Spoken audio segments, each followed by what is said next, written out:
Hello student, ये video आपके लिए। अगर आप नीट की तैयारी कर रहे हो ना, तो ये वीडियो बिल्कुल आपके लिए। इसमें हम पढ़ेंगे आज NCERT line by line detail explanation और सारे पॉइंटों को कवर करते हुए 100%। वीडियो को लास्ट तक देखें। अगर एक बार समझ में ना आए, वीडियो को दोबारा देखें। सारे क्वेश्चनों का आंसर आपको इस वीडियो में मिलने वाला है। अगर आप नीट की तैयारी कर रहे हैं तो ये वीडियो आपके लिए मोर देन सफिशियंट। लास्ट तक देखें। ओके। टू बायोलॉजिकल क्लासिफिकेशन आज हम पढ़ेंगे NCERT deep line by line detail में। बहुत सारे ऐसे बच्चे हैं जिन्हें एनसीईआरटी पढ़ने में प्रॉब्लम होती है, तो आज के बाद प्रॉब्लम नहीं होगी। ये वीडियो एंड तक देखें, लाइक सब्सक्राइब करें और अपने दोस्तों तक भेजें, जिससे उन्हें भी कोई प्रॉब्लम ना हो। बहुत सारे ऐसे भी बच्चे हैं जिन्होंने नोट्स पढ़ लिए बट एनसीईआरटी समझ में नहीं आ रही, या एनसीईआरटी खुद से पढ़ रहे हैं तो उन्हें समझ में नहीं आ रही है, या टेस्ट में नंबर कम आ रहे हैं। तो आज के बाद ये सारी प्रॉब्लम ख़त्म। ये वीडियो देखें बहुत ध्यान से डिटेल में एनसीईआरटी। ठीक, चलिए स्टार्ट करते हैं अपना चैप्टर नंबर 2 बायोलॉजिकल क्लासिफिकेशन। सबसे पहले समझते हैं कि हमें पढ़ना क्या क्या है इसके अंदर।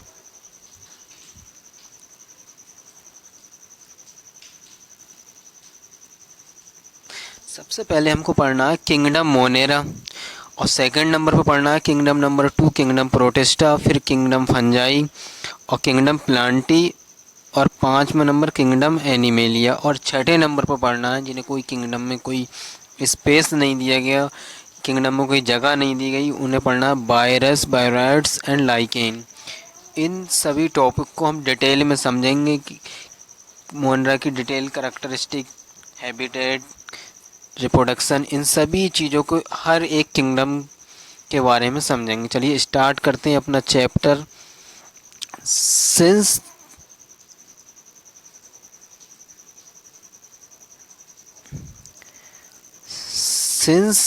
the Dra civilization here have been many attempt to classify living organism।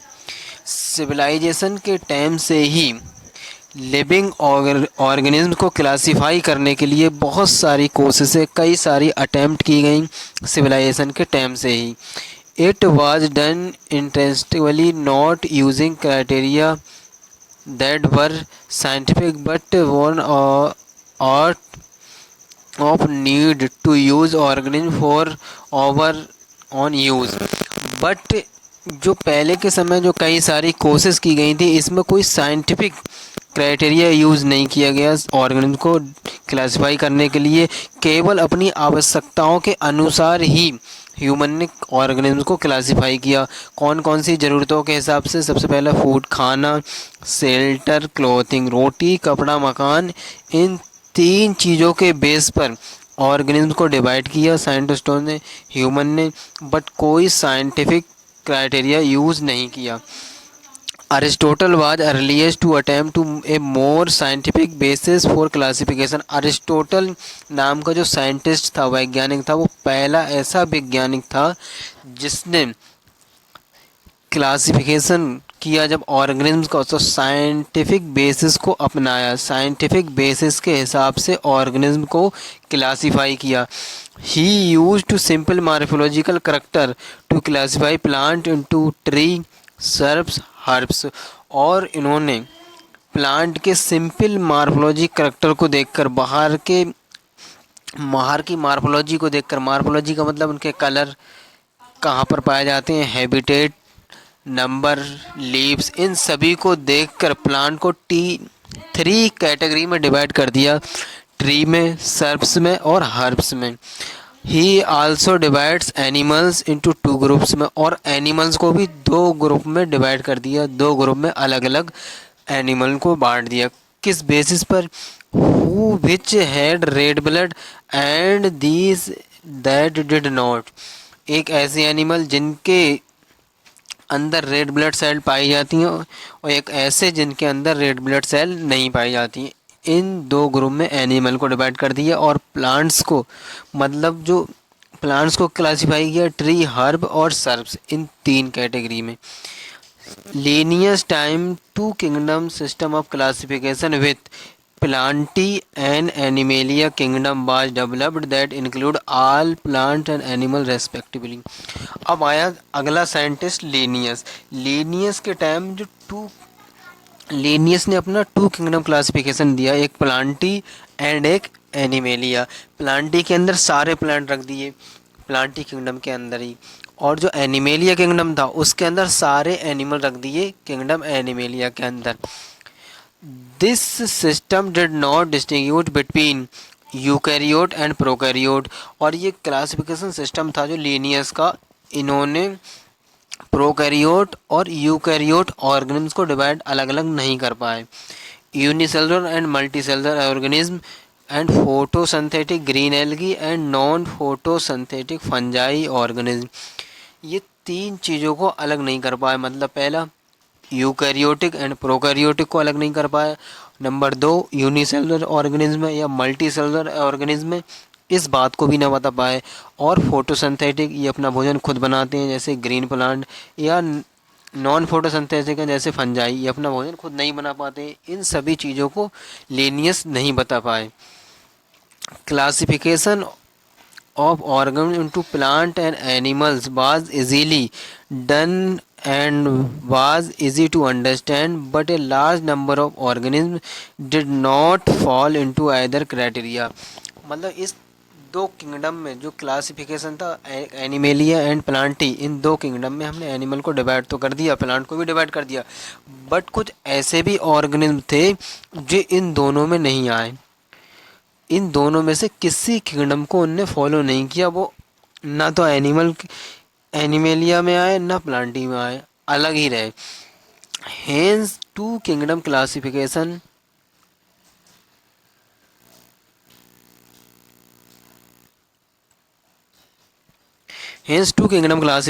Used for long time was found indicate.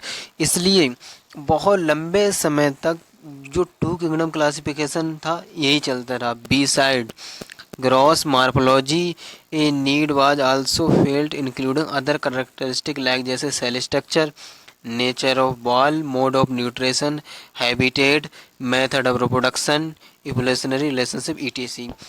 जो मार्फोलॉजी को देखकर डिवाइड किया, सिर्फ मार्फोलॉजी को ही नहीं बल्कि इन्होंने कुछ अदर भी करैक्टरिस्टिक देखे उन बेस पर भी। उसके बाद सबसे पहले तो मार्फोलॉजी को देखकर डिवाइड किया ऑर्गेनिज्म को अलग अलग पार्ट्स में, फिर बाद में केवल मार्फोलॉजी को भी नहीं देखा, उसके बाद उन्होंने अदर बहुत सारे करैक्टर्स देखे जैसे nature of wall, mode of nutrition देखा, हैबिटेट देखा, कहाँ पर रहते हैं, मोड ऑफ न्यूट्रिशन क्या खाते हैं, नेचर ऑफ बॉल इसमें सेल वॉल पाई जाती है नहीं पाई जाती है, मोड ऑफ रिप्रोडक्शन किस तरीके से रिप्रोडक्शन करते हैं, और इवोल्यूशनरी रिलेशनशिप उनके रिलेशनशिप भी देखे।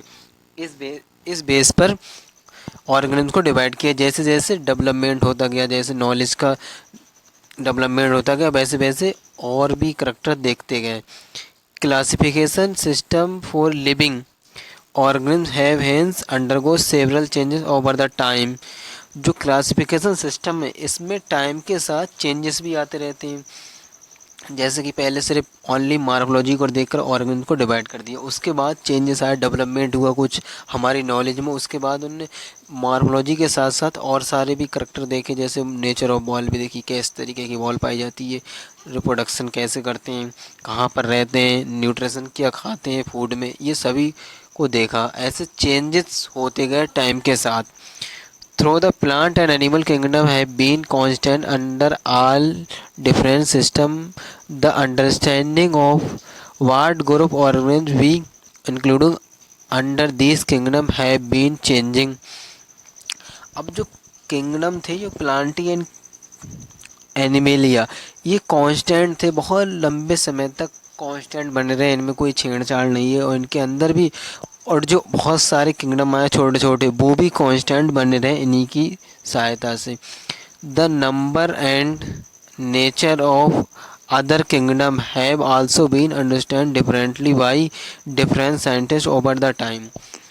जो ऑर्गेनिज्म का नंबर था, संख्या ऑर्गेनिज्म की, ऑर्गेनिज्म का nature and other kingdom also समझते गए टाइम के साथ, डिफरेंट साइंटिस्ट समझते गए टाइम के साथ, उनमें डेवलपमेंट होता गया और उसके बारे में बताते गए।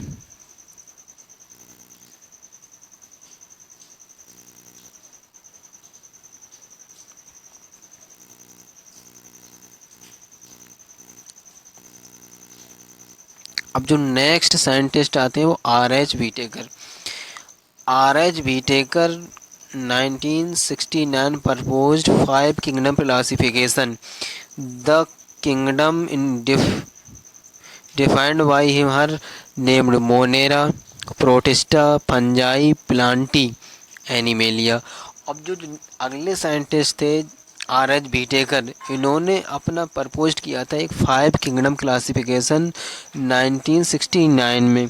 सबसे पहले कौन थे? अरिस्टोटल, उसके बाद लीनियस, अब आए R.H. व्हिटेकर। इन्होंने जो क्लासिफिकेशन किया 5 किंगडम क्लासिफिकेशन और ऑर्गेनिज्म को 5 क्लासिफिकेशन में डिवाइड कर दिया, 5 पार्ट्स में। कौन कौन से? एक मोनेरा, नंबर 2 एक प्रोटिस्टा, फिर फंजाई, प्लांटी, एनिमिलिया। इन 5 किंगडम में ऑर्गेनिज्म को क्लासिफिकेशन कर दिया। The main criteria for classification used by him include cell structure। और जो R.H. व्हिटेकर थे, उन्होंने कौन से क्राइटेरिया देखे जिस बेस पर 5 किंगडम में क्लासिफिकेशन कर दिया? सबसे पहले देखा सेल स्ट्रक्चर, देखा बॉडी ऑर्गेनाइजेशन, देखा किस टाइप की बॉडी पाई जाती है ऑर्गेनिज्म की। जैसे जैसे सिमिलर बॉडी थी उन्हें अलग किंगडम में रखा। मोड ऑफ न्यूट्रिशन, क्या किस तरीके से ये भोजन करते हैं। रिप्रोडक्शन, और कैसे ये रिप्रोडक्शन करते हैं। एंड फाइलोजेनेटिक रिलेशनशिप, और उनके फाइलोजेनेटिक रिलेशनशिप को भी देगा। Give a comparative account of different characteristic of 5 kingdom classification, और डिफरेंट करेक्टरिस्टिक देखे इन 5 किंगडम क्लासिफिकेशन के। The three domain system has also been proposed that divided the kingdom Monera into 2 domain।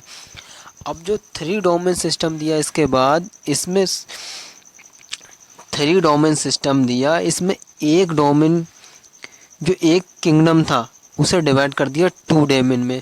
वो single एक kingdom कौन सा था? Monera. और बाकी जो एक डोमेन बचा उसमें सारे जितने भी बचे यूकैरियोटिक, उन्हें अलग रख दिया, अदर डोमेन में रख दिया, ठीक। और मोनेरा एक सिंगल ऐसा है जिसे 2 डोमेन में रखा, इसलिए सिस्टम कैसा बना? 3 डोमेन।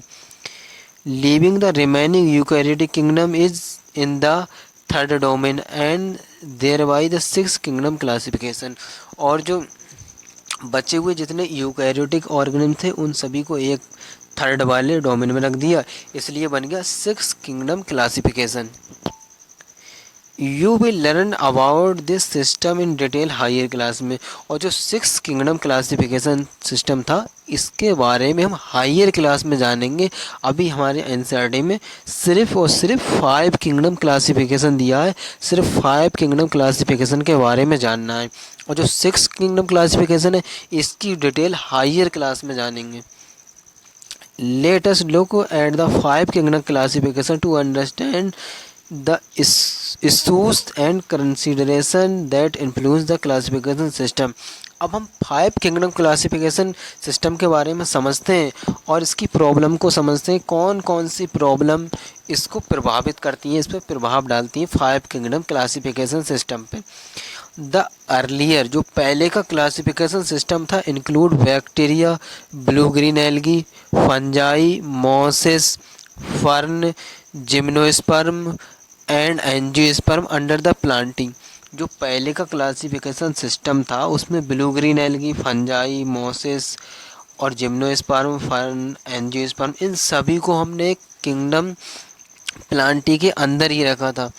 लेकिन अब जो क्लासिफिकेशन सिस्टम हुआ, जो अब इन्हें अलग सेपरेट किंगडम में रख दिया, मोनेरा, प्रोटिस्टा में। और प्लांटी में सिर्फ किस किस को रखा? जिम्नोस्पर्म, एंजियोस्पर्म, मॉसेस, एल्गी, इन सभी को रखा हमने एक प्लांटी में। और बाकी जो बैक्टीरिया वगैरह थे उन्हें एक अलग किंगडम दे दिया, सेपरेट किंगडम दे दिया। The character that unified this whole kingdom was that all organisms included had a cell wall in their cell. और किस बेस पर इन सभी ऑर्गेनिम्स को किंगडम प्लांटी के अंदर रखा, क्योंकि इन सभी के अंदर सेल वॉल पाई जाती है। सिर्फ सेल वॉल को देखकर इन सभी को एक सेपरेट किंगडम प्लांटी के अंदर रख दिया सभी को।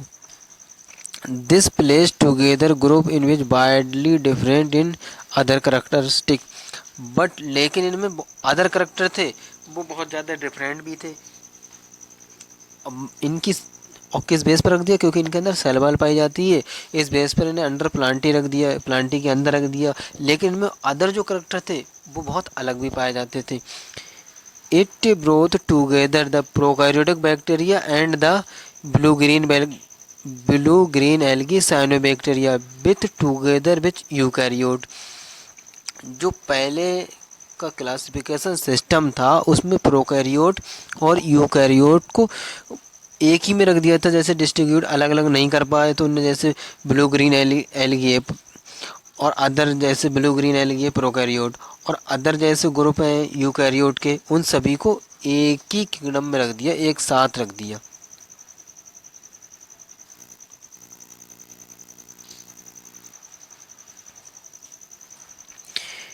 It also group together unicellular organism and multicellular organism. जैसे example Chlamydomonas Spirogyra were placed together under the algae.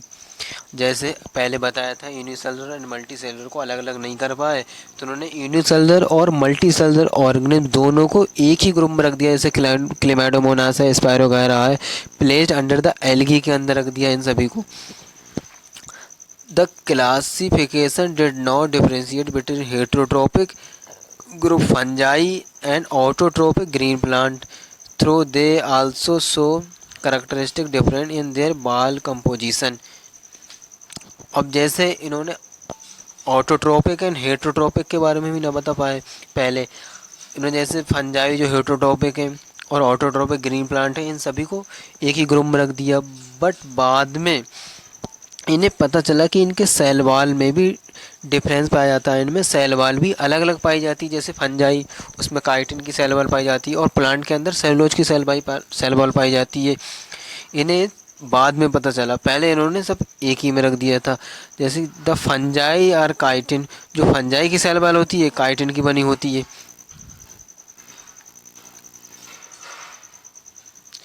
In their cell wall while, जबकि ग्रीन प्लांट है सेलुलोजिक सेल वॉल, और जो ग्रीन प्लांट की है उसकी जो सेल वॉल होती है वो सेलुलोज की बनी होती है और जो फंजाई है उसकी काइटिन की बनी होती है। When such characteristic was were considered, जैसे fungi were placed in separate kingdom fungi में। अब जैसे हमें इनके कैरेक्टरिस्टिक के बारे में पता चला तो हमने फंजाई का एक अलग किंगडम दे दिया, किंगडम फंजाई। ठीक। All prokaryotic organism were grouped together under the kingdom Monera. और जितने भी प्रोकैरियोटिक थे, प्रोकैरियोटिक, उनको एक सेपरेट किंगडम, एक अलग किंगडम दे दिया, किंगडम मोनेरा। ठीक। And unicellular eukaryote organism were placed kingdom protista. और जो यूनिसेलुलर ऑर्गेनिज्म थे यूनिसेलुलर यूकैरियोट ऑर्गेनिज्म थे, इन्हें किंगडम प्रोटिस्टा दे दिया। और जो प्रोकैरियोटिक थे उनको किंगडम मोनेरा में रख दिया। ठीक। Kingdom Protista has brought together Chlamydomonas Chlorella earlier placed in algae with plant and both having cell wall. जो मतलब जो क्लेमाइडोमोनास क्लोरेला ये किसके अंदर आते हैं, प्रोटिस्टा के अंदर। और पहले किसके अंदर थे, प्लांटी के अंदर रखा था इनको पहले के क्लासिफिकेशन सिस्टम में। किस बेस पर, क्योंकि इनके अंदर सेल वॉल पाई जाती है, having cell wall.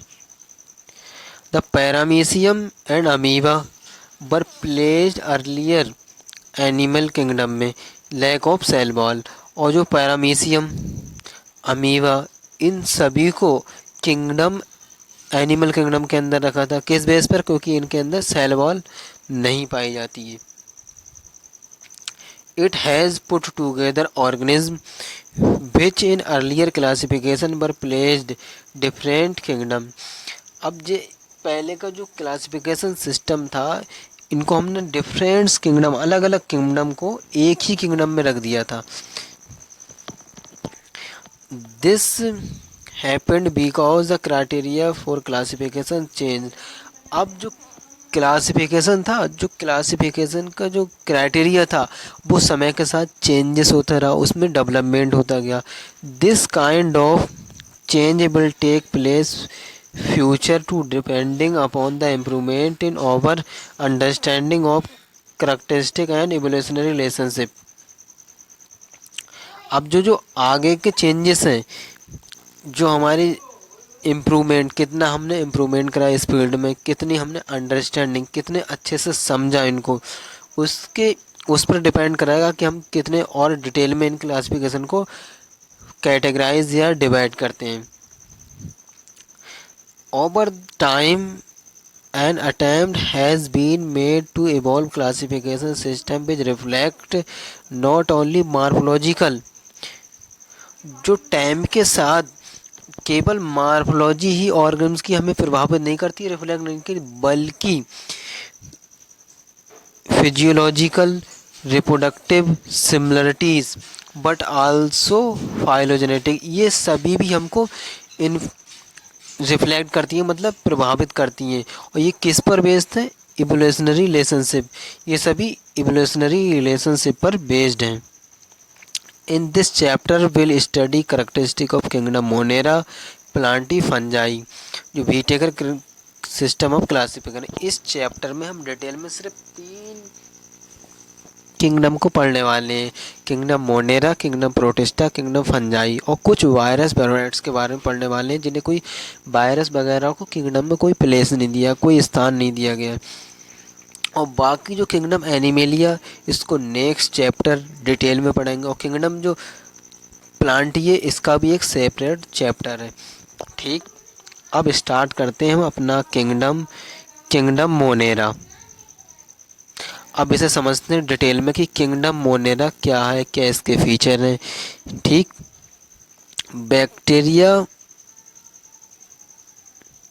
Bacteria are sole member of kingdom Monera. जो किंगडम मोनेरा है, इसके अंदर जो बैक्टीरिया है वो उसके सोल मेंबर, मतलब एक इसकी जान है किंगडम मोनेरा की बैक्टीरिया। ये बहुत ज़्यादा इम्पोर्टेंट है, सोल मेंबर ऑफ मोनेरा। कौन? Bacteria. They are the most abounded micro organism, और ये सबसे ज़्यादा पाए जाने वाले माइक्रो ऑर्गेनिज्म हैं। सबसे ज़्यादा अमाउंट या संख्या में, नंबर में ये बैक्टीरिया पाए जाते हैं। The bacteria occurs almost everywhere, और जो बैक्टीरिया हैं वो हर जगह पाए जाते हैं। Hundreds of bacteria are present in handful of soil. अगर हम एक मुट्ठी मिट्टी में भी देखेंगे तो उसमें भी लगभग 100 से ज़्यादा बैक्टीरिया हमें देखने को मिलेंगे।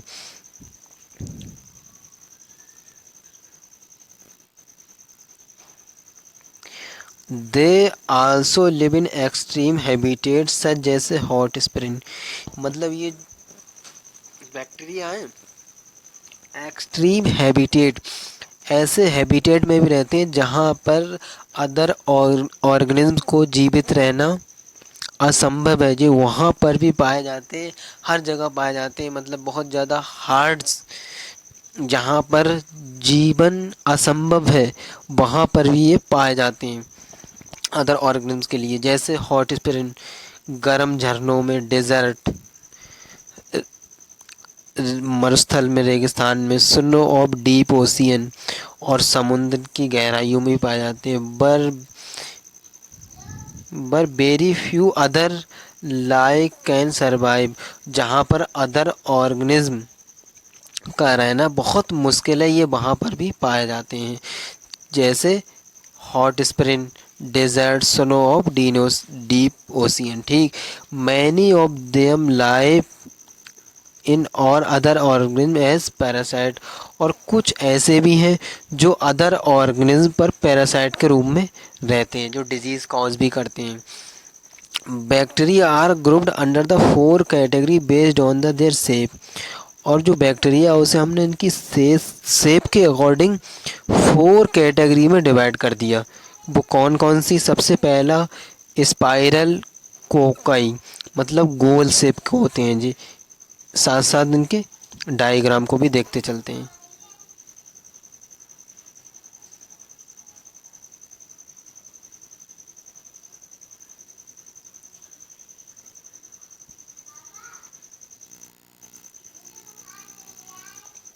ठीक। जो स्पाइरल है bacteria, spiral cocci, single bacteria को स्पाइरल कोकस और बहुत सारे बैक्टीरियाओं को कोकाई कहते हैं। इसका एक एग्जाम्पल ये है। ठीक, एग्जाम्पल भी बहुत ध्यान से समझना है। और नंबर 2 रॉड से बैसिलस, इसकी मल्टीपल फॉर्म बैसिलाई, इसका एक एग्जाम्पल ये है। इसमें स्पोर पाए जाते हैं। इसकी बहुत ज़्यादा इम्पोर्टेंट बात है कि कौन से बैक्टीरिया में स्पोर पाए जाते हैं? बैसिलस में। ठीक। द कॉमा शेप्ड बीबिरम या बीबिरो, जो कॉमा शेप बैक्टीरिया उसका एग्जाम्पल ये है, बीबिरो। एंड द स्पाइरल स्पाइरुलम या स्पाइरिल्ला, इसके कौन से एग्जाम्पल है? इसके ये स्पाइरिल्ला। इसमें इम्पोर्टेंट बात कौन सी है कि इसमें फ्लैजिल्ला पाए जाते हैं। ठीक।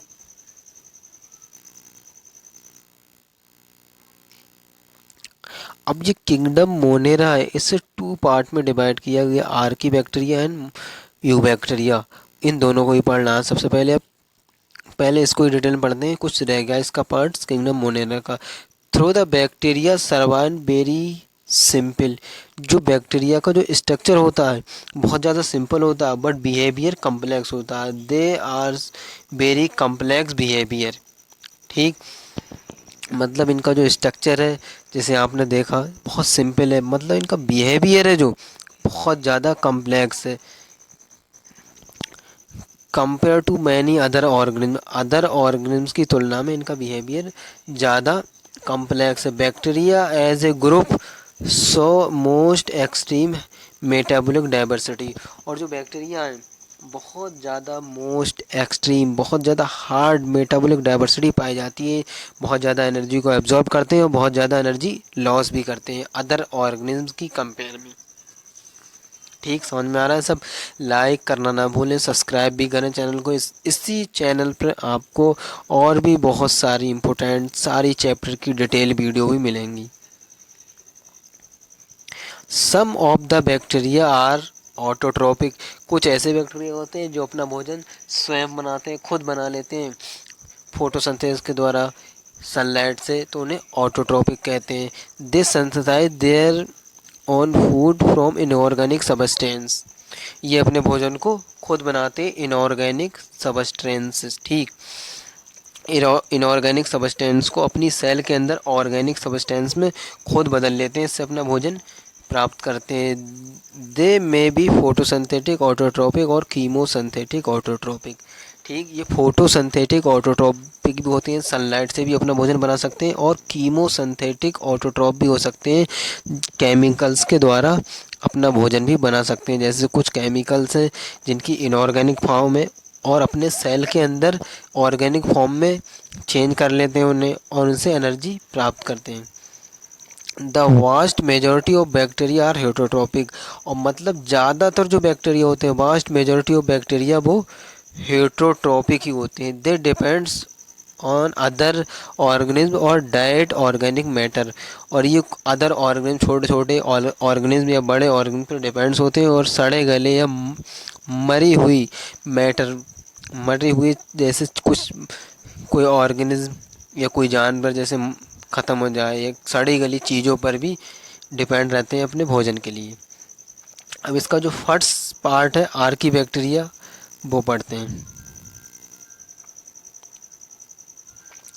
आर्की बैक्टीरिया, अब आर्की बैक्टीरिया को समझते हैं डिटेल में। These bacteria are special since they live in some of the most harsh habitat, ये बैक्टीरिया स्पेशल माने जाते हैं क्योंकि ये बहुत हार्श हैबिटेट में पाए जाते हैं, बहुत हार्ड हैबिटेट में पाए जाते हैं। जैसे सच एक्सट्रीम साल्ट एरिया, जो कुछ रबड़िए मतलब नमकीन एरिया में पाए जाते हैं, जैसे समुद्र जहाँ पर ज़्यादा नमक हो, उन्हें हेलोफाइल्स कहते हैं। ठीक, जो साल्ट एरिया में पाए जाते हैं उन्हें हेलोफाइल्स कहते हैं, बहुत ज़्यादा इंपॉर्टेंट है। कुछ हॉट स्प्रिंग, गर्म झरनों में पाए जाते हैं, उन्हें क्या कहते हैं, थर्मो एसिडोफाइल्स कहते हैं, ठीक। और कुछ ऐसे हैं मार्सली एरिया, जो दलदली मतलब जहाँ पर मिट्टी ऐसी नमी हो, दलदली कीचड़ में पाए जाते हैं, उन्हें मेथेनोजेंस कहते हैं, ठीक। Archie bacteria different from other bacteria in having different cell wall structure and this feature is responsible for their survival extreme condition। मतलब जो आर्की बैक्टीरिया है अदर बैक्टीरिया से किस तरीके से अलग है, क्योंकि इनके अंदर एक स्पेशल टाइप की सेल वॉल पाई जाती है, इसी वजह से ये एक्सट्रीम हैबिटेट, ऐसे हैबिटेट में ही पाए जाते हैं जहाँ पर अदर ऑर्गेनिज्म का रहना मुश्किल है, जैसे हॉट स्प्रिंग गर्म झरनों में, डेजर्ट रेतीले स्थानों में, ऐसी ऐसी जगह पे पाए जाते हैं, साल्ट एरिया भी पाए जाते हैं। इसलिए क्योंकि इनके अंदर एक स्पेशल टाइप की सेल वॉल पाई जाती है जो इन्हें रेजिस्टेंस बनाती है उन जगहों पर रहने के लिए। Methanogens are present in gut of the several ruminant animals. और जो मेथेजेंट्स है वो एनिमल जो जुगाली करते हैं, रूमिनेंट एनिमल जो जुगाली करते हैं, उनकी गट्स में पाया जाता है, सच एज काउ बुफालो, जैसे गाय या भैंस। And they are responsible for the production of methane biogas. और ये बैक्टीरिया है जो बायोगैस मेथेन गैस के प्रोडक्शन के लिए रिस्पॉन्सिबल होता है from the dungs of these animal, इन एनिमल्स के गोबर में से मेथोजन गैस होती है जो बायोगैस, उसके प्रोडक्शन के लिए रिस्पॉन्सिबल होता है। कहाँ से? जुगाली करने वाले एनिमल जैसे गाय या भैंस के गोबर में से। अब पढ़ते हैं यू बैक्टीरिया, ठीक। Eubacteria, there are thousands of different bacteria और ट्रू बैक्टीरिया। ये बहुत सारे हजारों अलग अलग तरीके के यू बैक्टीरिया या ट्रू बैक्टीरिया हैं। They are characterised by the presence of rigid cell wall and if motile flagella. इसका कौन सा करेक्टरिस्टिक फीचर है? क्योंकि इनके अंदर एक रिजिड सेल वॉल पाई जाती है, बहुत हार्ड सेल वॉल पाई जाती है। अगर ये मोटाइल मूवमेंट करते होंगे कुछ फ्लैजेला, तो कुछ ऐसे यू बैक्टीरिया तो उनके पास फ्लैजेला भी प्रेजेंट होगा। The cyanobacteria also refer to as blue green algae. Cyanobacteria जिसे हम ब्लू ग्रीन एल्गी के नाम से भी जानते हैं, have chlorophyll similar to green plant and photosynthetic autotrophic.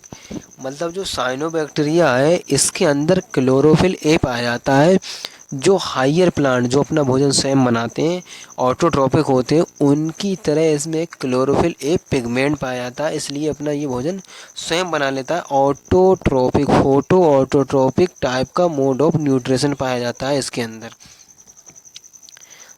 The cyanobacteria are unicellular colonical filamentous fresh water marine और terrestrial algae है। जो cyanobacteria unicellular single cell colonical, इसकी जैसे ये कॉलोनी दे रखी है, कॉलोनिकल इस टाइप के जैसे इसके अंदर ये ऐसे बॉडी पार्ट्स होते हैं, ऐसे को हम कॉलोनिकल कहते हैं, ठीक। एंड फिलामेंटस, इसके पास फिलामेंटस पाए जाते हैं, ऐसे फ्लैजेला, एक धागे जैसे स्ट्रक्चर पाई जाएगी जिसके द्वारा ये मूवमेंट करेगा। फ्रेश वाटर में भी पाया जाता है, मैरीन वाटर समुद्री वाटर में भी पाया जाता है, और टेरेस्ट्रियल एल्गी जैसे मतलब पृथ्वी पर जैसे सूखे ज़मीन में भी पाया जाता है, ठीक। The colonies are generally surrounded by gelatinous sheath. और इसकी जो कॉलोनी है ये छोटी छोटी, इनके चारों ओर एक जिलेटिनियस नामक की एक सीथ पाई जाती है जो इसे बचाती है, मतलब वाटर अंदर जाने से, पानी को अंदर जाने से बचाती है, ठीक। They obtain from volume in polluted water body. और ये जो बैक्टीरिया है ये गंदे पानी जैसे प्रदूषित पानी में भी एक फूल की तरह खिल जाता है। Some of these organisms can fix atmospheric nitrogen in the specialized cell called heterocyte cell. और कुछ इनमें से ऐसे बैक्टीरिया ऑर्गेनिज्म होते हैं जो एटमॉस्फेरिक, जो हमारे इन्वायरमेंट्स में नाइट्रोजन पाई जाती है उसका फिक्सेशन करते हैं। एक स्पेशल टाइप की सेल पाई जाती है इनके अंदर, उस सेल के द्वारा, जिस सेल को किस नाम से जानते हैं, बहुत ज़्यादा इम्पोर्टेंट, हेटेरोसाइट्स। और इसके एग्जाम्पल भी बहुत ज़्यादा इम्पोर्टेंट्स हैं कि किस ऑर्गेनिम्स के अंदर या किस बैक्टीरिया के अंदर हेटेरोसाइट सेल पाई जाती है। दो बैक्टीरिया एनसीईआरटी में दिए गए हैं, एक नोस्टॉक एंड एनावीना। इन दो बैक्टीरिया हैं, इनके अंदर हेटेरोसाइट सेल पाई जाती है जिसके द्वारा ये एटमॉस्फेरिक नाइट्रोजन का फिक्सेशन करते हैं। अब पढ़ते हैं दूसरा मोड ऑफ न्यूट्रिशन, आता chemosynthetic autotropic. The bacteria oxidise various inorganic substance, बहुत सारे इनऑर्गेनिक सबस्टेंस को ऑक्सीडाइज करता है, such as nitrite, ammonia, and use the release energy from their production. जैसे कोई भी इनऑर्गेनिक सबस्टेंस है, जैसे नाइट्राइट है, अमोनिया है, इन सभी का हम ऑक्सीडेशन करते हैं, ऑक्सीजन के साथ ऑक्सीडाइज कराते हैं, तब इनसे एक एनर्जी निकलती है एटीपी के रूप में। उसी एनर्जी को ये अपने मोड ऑफ न्यूट्रिशन में लेता है। ठीक, अब पढ़ते हैं नेक्स्ट लाइन।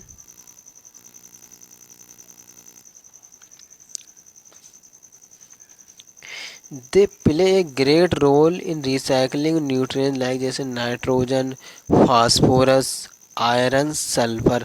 और इनका बहुत ज़्यादा इम्पोर्टेंट रोल होता है रिसाइकलिंग। जैसे ये किसी ऑर्गेनिज्म को इन्होंने मतलब इनऑर्गेनिक सब्सटेंस से अपना भोजन बनाया, ऑर्गेनिक रूम में अपनी सेल के अंदर ट्रांसफॉर्म करा और उससे एनर्जी निकाल ली। अब इनका एक बहुत ज़्यादा इम्पोर्टेंट रोल होता है रिसाइकलिंग। जैसे हम किसी भी इनऑर्गेनिक एलिमेंट को लेते हैं,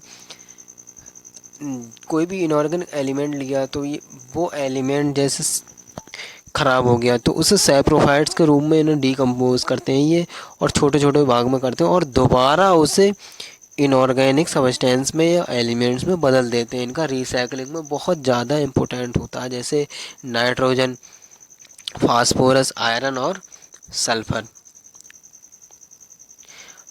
अब पढ़ते हैं heterotrophic bacteria. Heterotrophic bacteria are most abounded in nature.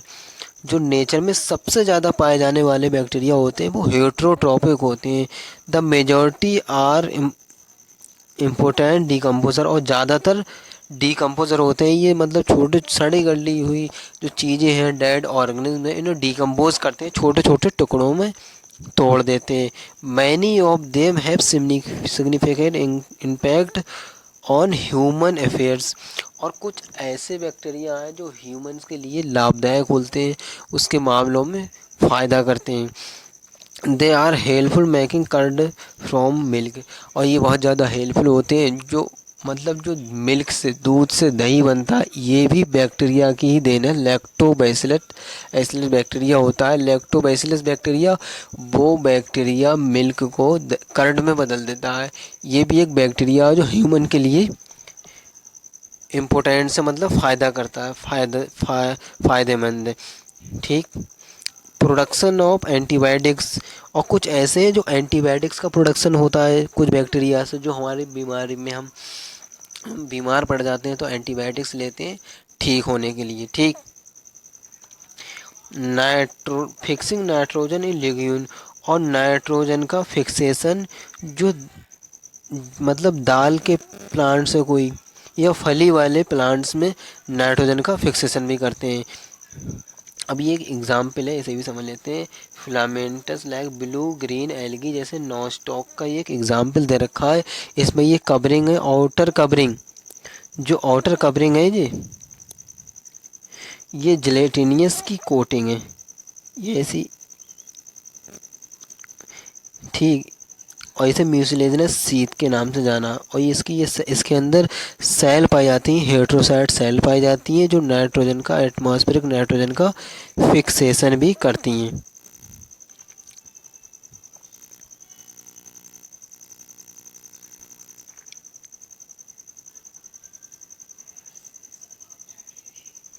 अब मैंने जैसे बताया कि जो बैक्टीरिया है ल्यूमिनस प्लांट, फली वाले प्लांट्स के रूट्स में, जड़ों में नाइट्रोजन का भी फिक्सेशन करता है। ठीक, some are pathogen causing damage the human being, crop from animals, pets.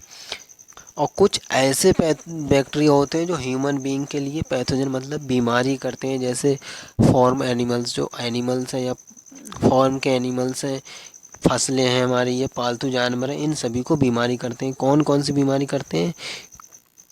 Cholera, typhoid, tetanus, citrus canker, as well known disease causing different bacteria. जो ऐसी डिजीज़ हैं ये जो बैक्टीरिया से होती हैं। सिट्रस कैंकर है जो किस में होता है? गन्ने की फसल में। कॉलेरा, टाइफाइड, टेटनस ये सभी ह्यूमन को होती हैं, जैसे कि आपको पता होगा। Bacteria reproduce mainly by the fission. और जो बैक्टीरिया में जो रिप्रोडक्शन होता है मेनली फिजन के द्वारा होता है। Some time under unfavourable condition they produce spore. और कुछ समय कभी कभी जब अनफेवरेबल कंडीशन आती है तब ये स्पोर को भी प्रोड्यूस कर लेता है। They also reproduce by a sort of sexual reproduction by adopting primitive type of DNA transfer from one bacteria to other bacteria. और कुछ ऐसे होते हैं बैक्टीरिया जो रिप्रोडक्शन के दौरान जो प्रीमेटिव डीएनए होता है, जो नया डीएनए होता है, वह दो अलग अलग बैक्टीरिया में डिवाइड हो जाता है और उनकी सेल मेम्ब्रेन डेवलपमेंट होती है और वो डिवाइड हो जाते हैं बीच में से आधे आधे, और प्रत्येक पार्ट्स एक अपना नया बैक्टीरिया अलग बना लेता है, जैसे कि इस फिगर में भी दिया गया है। ठीक, डिवाइडिंग बैक्टीरिया का डिवीज़न दिया गया है। इसमें जो प्रीमेटिव टाइप डीएनए है ये अलग अलग डिवाइड हुआ। सबसे पहले इसमें पहले डीएनए ऐसे पाया गया होगा, ऐसे सिंगल एक पूरा डीएनए होगा ऐसे। उसके बाद जब इसमें डिवीज़न करा इनने तो प्रीमेटिव टाइप डीएनए को इन्होंने कैसे डिवाइड किया? अलग अलग उसमें डिवाइड कर लिया, जैसे एक अलग इतना हो गया और एक इतना अलग हो गया।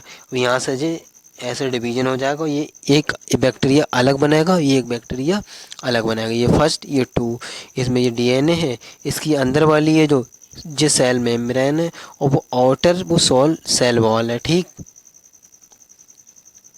अब पढ़ते हैं सबसे ज़्यादा इम्पोर्टेंट जो पीवाईक्यू में सबसे ज़्यादा क्वेश्चन मिलेगा, वो है mycoplasma are organism that completely lack cell wall. ये एक ऐसा ऑर्गेनिज्म है जिसके अंदर कम्प्लीटली कि इसके अंदर सेल वॉल नहीं पाई जाती है। They are the smallest living cell known can survive without oxygen. Many mycoplasma are pathogenic plant and animal. और ये एक ऐसी सबसे छोटी सेल है जो बिना ऑक्सीजन के भी सरवाइव कर सकती है, रह सकती है, और ये प्लांट्स और एनिमल दोनों को डिजीज़ करती है, पैथोजेनिक होती है, दोनों के लिए डिजीज़ कर सकती है।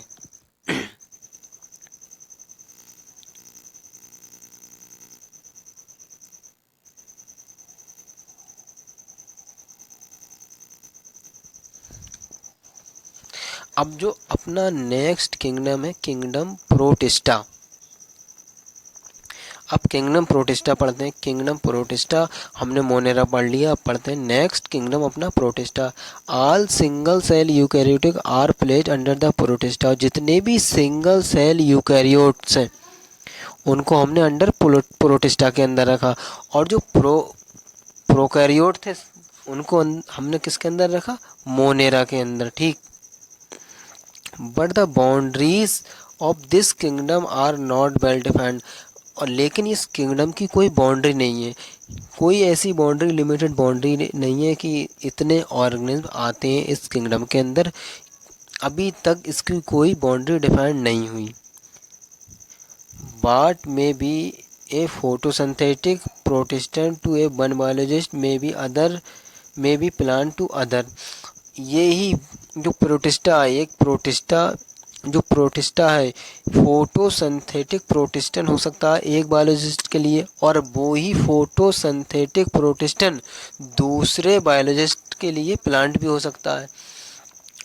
इन दिस बुक भी इंक्लूड क्राइसोफाइट्स, और इस बुक में हमने किंगडम प्रोटिस्टा के अंदर किस किस को इंक्लूड करा, क्राइसोफाइट को, डाइनोफ्लैजिलेट्स को, chrysophytes, dinoflagellate, euglena, slime moulds and other protozoan under the Protista. Protista के अंदर हमने इतने मतलब टाइप के ऑर्गन को डिवाइड किया, क्राइसोफाइट, डाइनोफ्लैजिलेट, यूग्लिनोइड, स्लाइमोट्स, प्रोटोजोन, इन सभी को हमने किंगडम प्रोटिस्टा के अंदर इंक्लूड करा, ठीक रखा है। Member of Protista are primary aquatic, और जो मेंबर है प्रोटिस्टा के प्राइमरीली मुख्यतः एक्वाटिक होते हैं। बहुत ज़्यादा इम्पोर्टेंट बात, प्राइमरी एक्वाटिक मेंबर किसके होते हैं, प्रोटिस्टा के। This kingdom from a link with other dealing with plant and animals and fungi, और ये किंगडम ऐसा है प्रोटिस्टा जैसे लोअर ऑर्गेनिज्म जैसे मोनेरा, और higher organism plant animal fungi, उन दोनों के बीच की कनेक्टिंग लिंक है, ठीक। बहुत ज़्यादा इम्पोर्टेंट बात है कि connecting link between higher plant animal fungi and Monera के बीच की कनेक्टिंग लिंक कौन है, Protista. Being eukaryote, the protestant cell body contain a well defined nucleus and other membrane bound organelles, और जो प्रोटिस्टा की जो सेल है उसके अंदर मतलब न्यूक्लियस भी पाया जाएगा और अदर मेम्ब्रेन बॉन्ड ऑर्गेनेल्स भी पाए जाते हैं। क्यों? क्योंकि ये यूकैरियोटिक सेल है। प्रोकैरियोटिक सेल के अंदर न्यूक्लियस और अदर मेम्ब्रेन बॉन्ड ऑर्गेनेल्स नहीं पाए जाते हैं। सम है फ्लैजेला और सीलिया, और कुछ के पास फ्लैजेला पाया जाएगा, जैसे एक ऐसी एक धागनुमा स्ट्रक्चर होती है, और सीलिया भी। फ्लैजेला मूवमेंट में हेल्प करता है। Protist reproduce asexually and sexually by the process involving cell fission and zygote formation, और जो प्रोटिस्टा में रिप्रोडक्शन किस टाइप का पाया जाता है, सेल फिजन। एसेक्सुअली सेल का फिजन होता है, सेल ऐसे 2 पार्ट्स में डिवाइड हो जाती है, और जो सेक्सुअल रिप्रोडक्शन हो उसमें एक मेल गैमीट एक फीमेल गैमीट दोनों का फ्यूज़न होगा, उसके बाद जाइगोट बनेगा। ये होता है सेक्सुअल रिप्रोडक्शन, ठीक। अब सबसे पहला पढ़ते हैं कि किंगडम प्रोटिस्टा के अंदर सबसे पहला कौन सा आता है, क्राइसोफाइट, ठीक। This group include diatoms and golden algae desmids, और इस क्राइसोफाइट्स के अंदर किस ग्रुप को हमने इंक्लूड करा, एक diatom and green algae desmids को हमने क्राइसोफाइट्स के अंदर इंक्लूड करा। They are found in fresh water as well as marine environment, ये फ्रेश वाटर में भी पाए जाते हैं और समुद्री इन्वायरमेंट समुद्री वातावरण में भी पाए जाते हैं। They are microscopic and float passively in water current plankton, और ये माइक्रोस्कोपिक होते हैं, सूक्ष्म जीव होते हैं, हम अपनी आंखों से इन्हें नहीं देख सकते, और वाटर के अंदर पैसिवली फ्लोट करते हैं। जिस डायरेक्शन में वाटर जाता है उसी डायरेक्शन में, पानी की डायरेक्शन में ये फ्लो करते हैं, इसलिए इन्हें हम प्लैंकटन के नाम से जानते हैं। Most of them are photosynthetic, ज़्यादातर कैसे होते हैं, फोटोसिंथेटिक होते हैं। In diatoms the cell wall form 2 thin overlapping cell which fit together as soft box, और जो डायटम्स की जो सेल वॉल होती है ओवरलैपिंग हो जाती है इस तरीके से कि जैसे एक साबुनदानी में साबुन रखा है, उसी तरीके से डायटम्स के ऊपर सेल वॉल होती है डायटम्स की, ठीक। The wall are embedded with cilia and this wall are indestructible, और जो वॉल है जो सिलिका में मतलब धसी रहती है, इसी वजह से ये नष्ट नहीं होती है जल्दी, इंडेस्ट्रेबल नष्ट नहीं हो पाती है। This diatoms have left behind large amount of cell wall deposit and their habitat, और ये लार्ज अमाउंट में बहुत ज़्यादा अमाउंट में मतलब सेल वॉल डिपॉजिट छोड़ते हैं, जिस हैबिटेट में ये रहते हैं वहाँ पर ही, जिस जगह रहते हैं वहीं पर ये सेल वॉल डिपॉजिट बहुत ज़्यादा अमाउंट में छोड़ते हैं। This accumulation over billions of year is referred to as diatomeous अर्थ। और ये बहुत इसकी जो छोड़ते हैं ये अपने हैबिटेट में, जिस हैबिटेट में ये रहते हैं उसी हैबिटेट में डिपॉजिट सेल वॉल का डिपॉजिट छोड़ते हैं। ऐसे ही छोड़ते छोड़ते मिलियंस ऑफ ईयर में जब इसका इकट्ठा हो जाता है, बहुत सारी ये इकट्ठी हो जाती हैं, तो डाईऑटोमियस अर्थ के नाम से जानते हैं उसे। और वो अर्थ कैसे हुए थे? विच बीइंग गिरटी इज दिस, और इसके खुरदरे होने के कारण soil is use polishing filtration of oil and syrup. और इस जो मतलब जो सोयल होती है खुरदरी होती है, तो इसको हम पॉलिश करने में यूज़ करते हैं, फिल्ट्रेशन ऑफ ऑयल सिरप इन सभी के फिल्ट्रेशन में भी यूज़ करते हैं। Dye are the chief producer of ocean, बहुत ज़्यादा important, chief producer of ocean diatoms. अब हमें नेक्स्ट पढ़ना है प्रोटिस्टा का dinoflagellate. Dinoflagellate these organism are mostly marine and photosynthetic. ये ऑर्गेनिज्म होते हैं ज़्यादातर समुद्री और फोटोसिंथेटिक होते हैं, अपना भोजन खुद बनाते हैं। दे एपियर येलो, ये पीले दिखते हैं, ग्रीन, ब्राउन, ब्लू और रेड, ये कलरफुल दिखते हैं। और किस वजह से दिखते हैं? क्योंकि depending on the main pigment present in their cell, क्योंकि इनके अंदर एक पिगमेंट पाया जाता है, उस पिगमेंट की वजह से इनका कलर वेरी करता है। Yellow, green, brown, blue, red, इन सभी कलर में ये मिलते हैं। क्यों? क्योंकि इनके अंदर एक स्पेशल टाइप का पिगमेंट पाया जाता है इनकी सेल वॉल में। The cell wall has stiff cellulose plate on outer surface, और जो सेल वॉल होती है इसकी आउटर परत पर, जो आउटर साइड होती है इसकी, इस पर एक स्टिफ कठोर सेलुलोज की प्लेट पाई जाती है।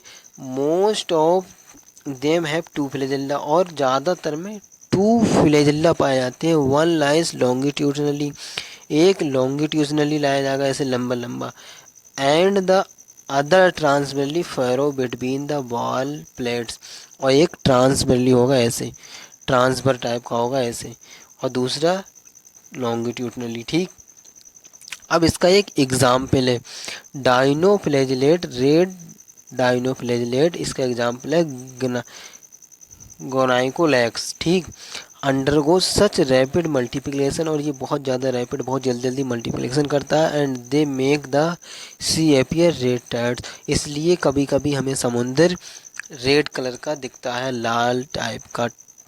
Toxin release by the large, बस सच लार्ज नंबर में इवन किल other marine animal such as animal, और ये लार्ज अमाउंट में अपने पीछे एक टॉक्सिन रिलीज करता है, जिससे अदर मैरीन एनिमल्स हैं वो मर भी जाते हैं।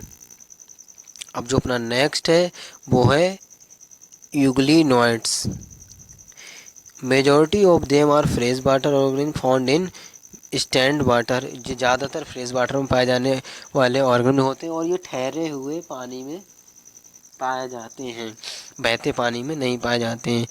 Instead the cell wall they have a protein rich layer called pellicle which make their protein flexible, और इनकी जो सेल वॉल होती है जो प्रोटीन की बनी होती है, और वो प्रोटीन की सेल वॉल, इनकी जो प्रोटीन की सेल वॉल होती है उसे हम पेलिकल कहते हैं।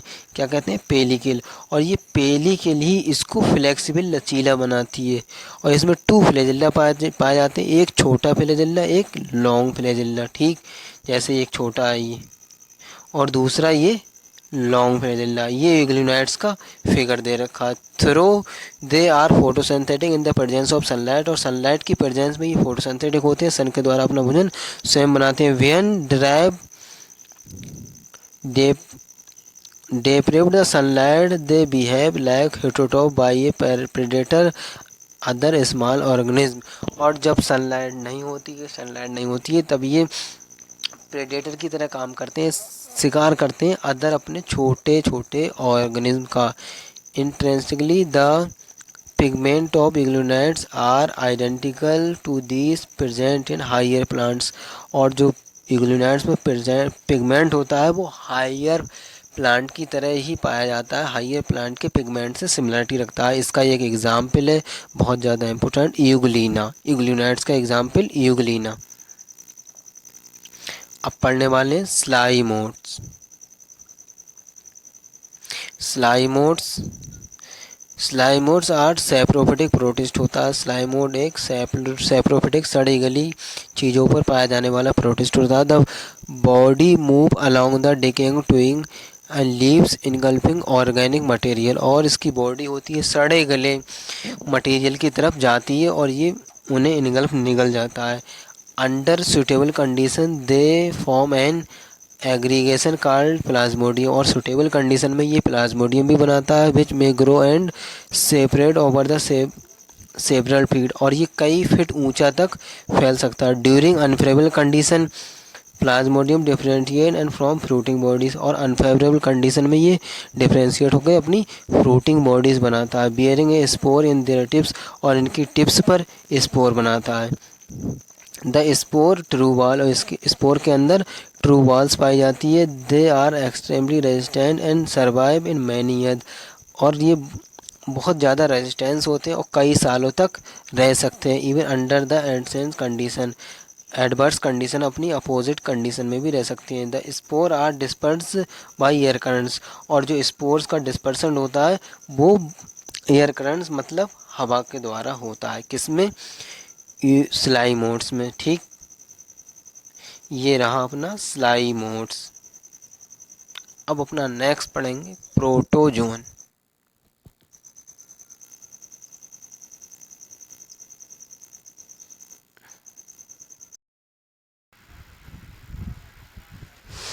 All protozoan are heterotrophs and lives as parasite और प्रेडेटर और parasites.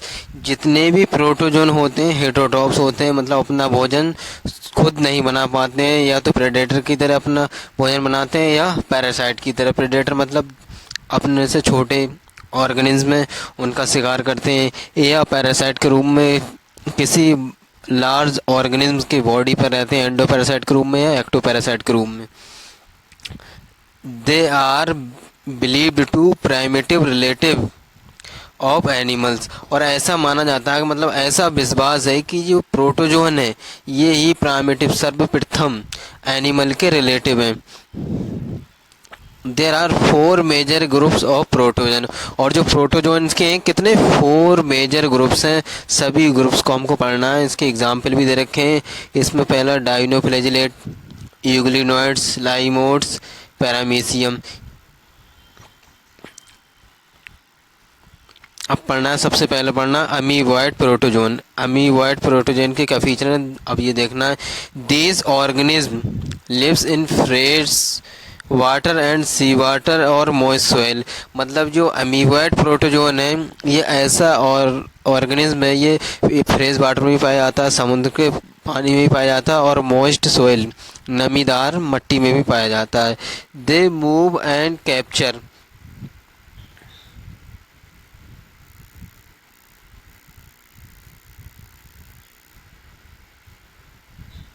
They move and capture their prey by the putting of pseudopodia false feed as in amoeba।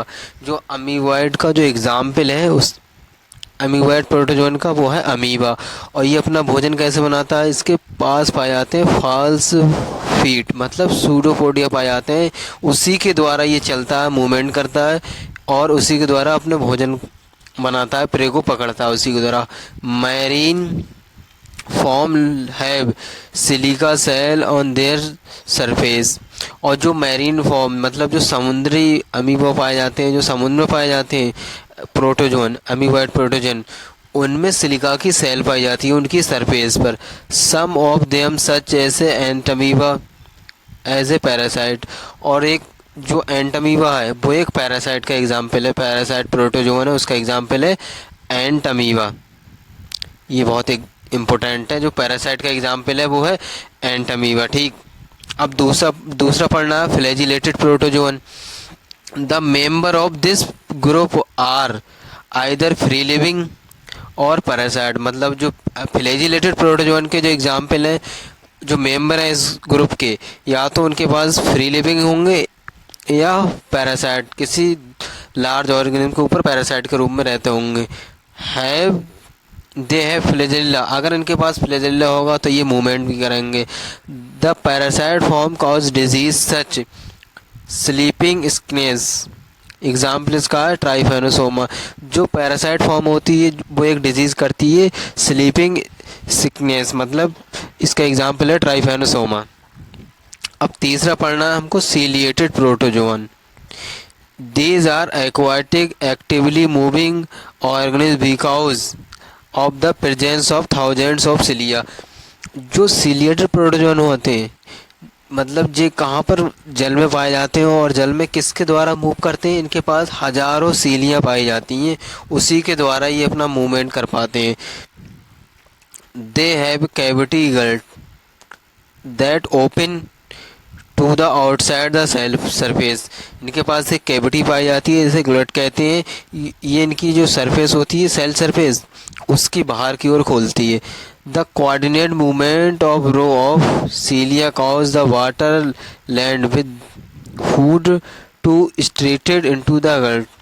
अब ये कोऑर्डिनेट मूवमेंट करते हैं और इनके सरफेस पर जो वाटर में, मतलब जो इनका भोजन होता है वो आता है इनकी सरफेस पर, तो उसी गट के द्वारा ये भोजन को अंदर कर लेते हैं और अपना शिकार बना लेते हैं। सीलिएटेड प्रोटोजोन का एग्जाम्पल है पैरामीशियम।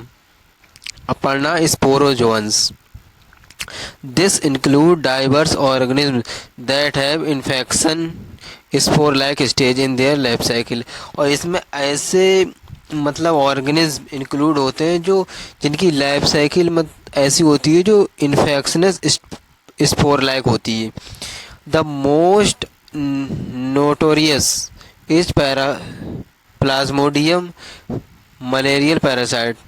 जो सबसे ज़्यादा मोस्ट नोटोरियस होता है, जो मतलब ह्यूमन के लिए घातक होता है, वो होता है प्लाज्मोडियम मलेरियल पैरासाइट होता है, पैरासाइट जो मलेरिया डिजीज़ करता है। Disease which has staggering effect on the human population. और ये ऐसी डिजीज़ है जो ह्यूमन की पॉपुलेशन पर अफेक्ट डालती है। अब पढ़ना अगला किंगडम, नेक्स्ट किंगडम है अपना fungi. Fungi, the fungi constitute a unique kingdom of heterotrophic organism. जो फंजाई है एक ऐसा यूनिक किंगडम है जो जिसके अंदर हेटरोटॉपिक ऑर्गेनिज्म पाए जाते हैं, जो अपना भोजन स्वयं नहीं बनाते हैं, या पैरासाइट होंगे या अपना भोजन के लिए दूसरे ऑर्गेनिज्म पर डिपेंडेंस होंगे। They show great diversity in morphology and habitat.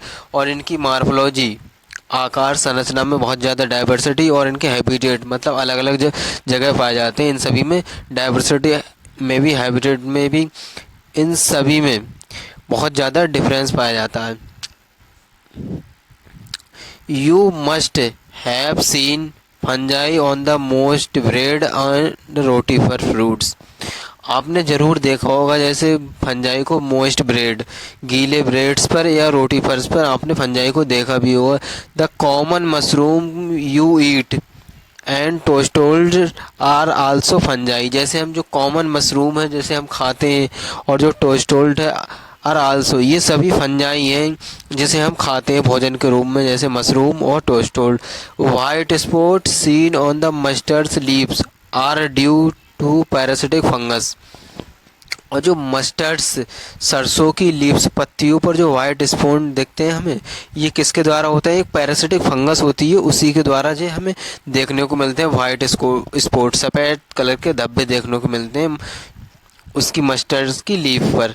Some unicellular fungi जैसे ईस्ट, कुछ यूनिसेलुलर फंजाई है, उसका एग्जाम्पल है एक yeast. Are use to make bread and beer. और जिसका हम किस में उपयोग करते हैं, किसके लिए यूज़ करते हैं, ब्रेड बनाने में एंड बियर बनाने में। Other fungi cause disease in plant and animals में। और कुछ ऐसी भी अदर फंजाई जो प्लांट एंड एनिमल्स में डिजीज़ करती हैं। Wheat rust causing Puccinia is an important example है। और जो गेहूँ की फसल पर रस्ट काउजिंग मतलब पक्सीनिया नामक डिजीज़ होती है गेहूं की फसल पर, गेहूं के प्लांट्स पर, उसे कहते हैं रस्ट पक्सीनिया नामक डिजीज़ होती है। वो भी ईस्ट के द्वारा होती है, फंजाई के द्वारा होती है, मतलब फंजाई के द्वारा। इसका एग्जाम्पल है ये, some are the source of antibiotics.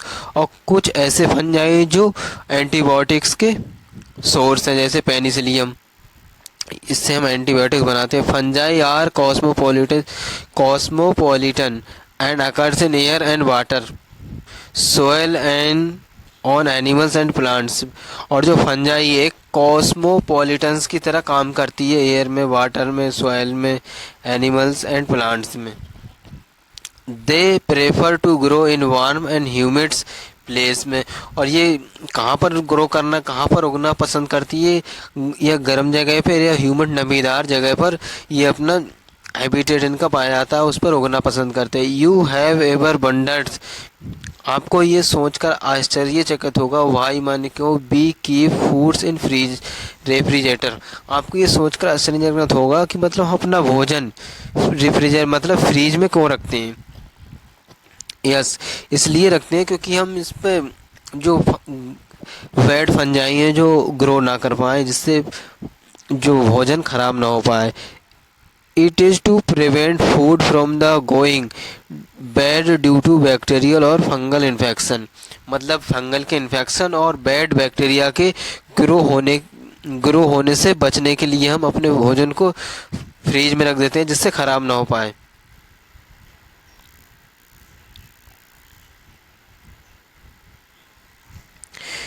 With the exception of yeast which are unicellular, fungi are filamentous.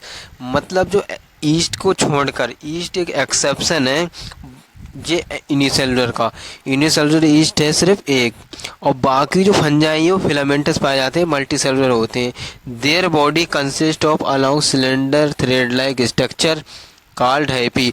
और इनकी जो स्ट्रक्चर होती है, मतलब जो फंजाई की एक सिलेंडर पतली धागेनुमा स्ट्रक्चर बनाती है, जिसे हम हाइपी कहते हैं, जैसे एक ऐसे, इस सिंगल्स को हम हाइपी कहेंगे ऐसे, और ये पूरे मिलाकर इसे कहेंगे माइसीलियम।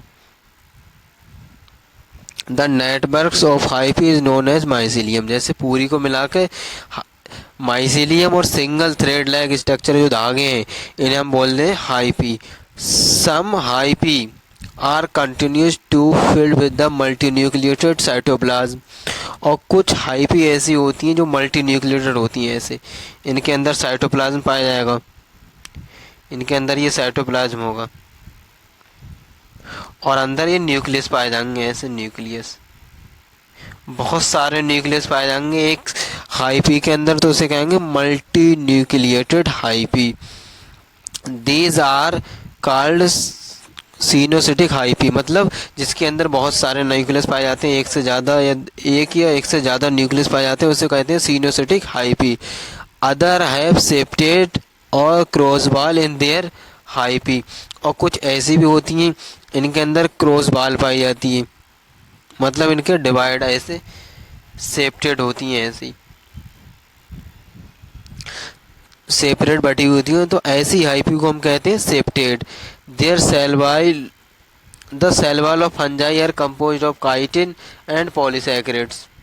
और जो फंजाई होती है उसकी जो सेल वॉल होती है काइटिन की या पॉलीसैकेराइड्स की बनी होती है।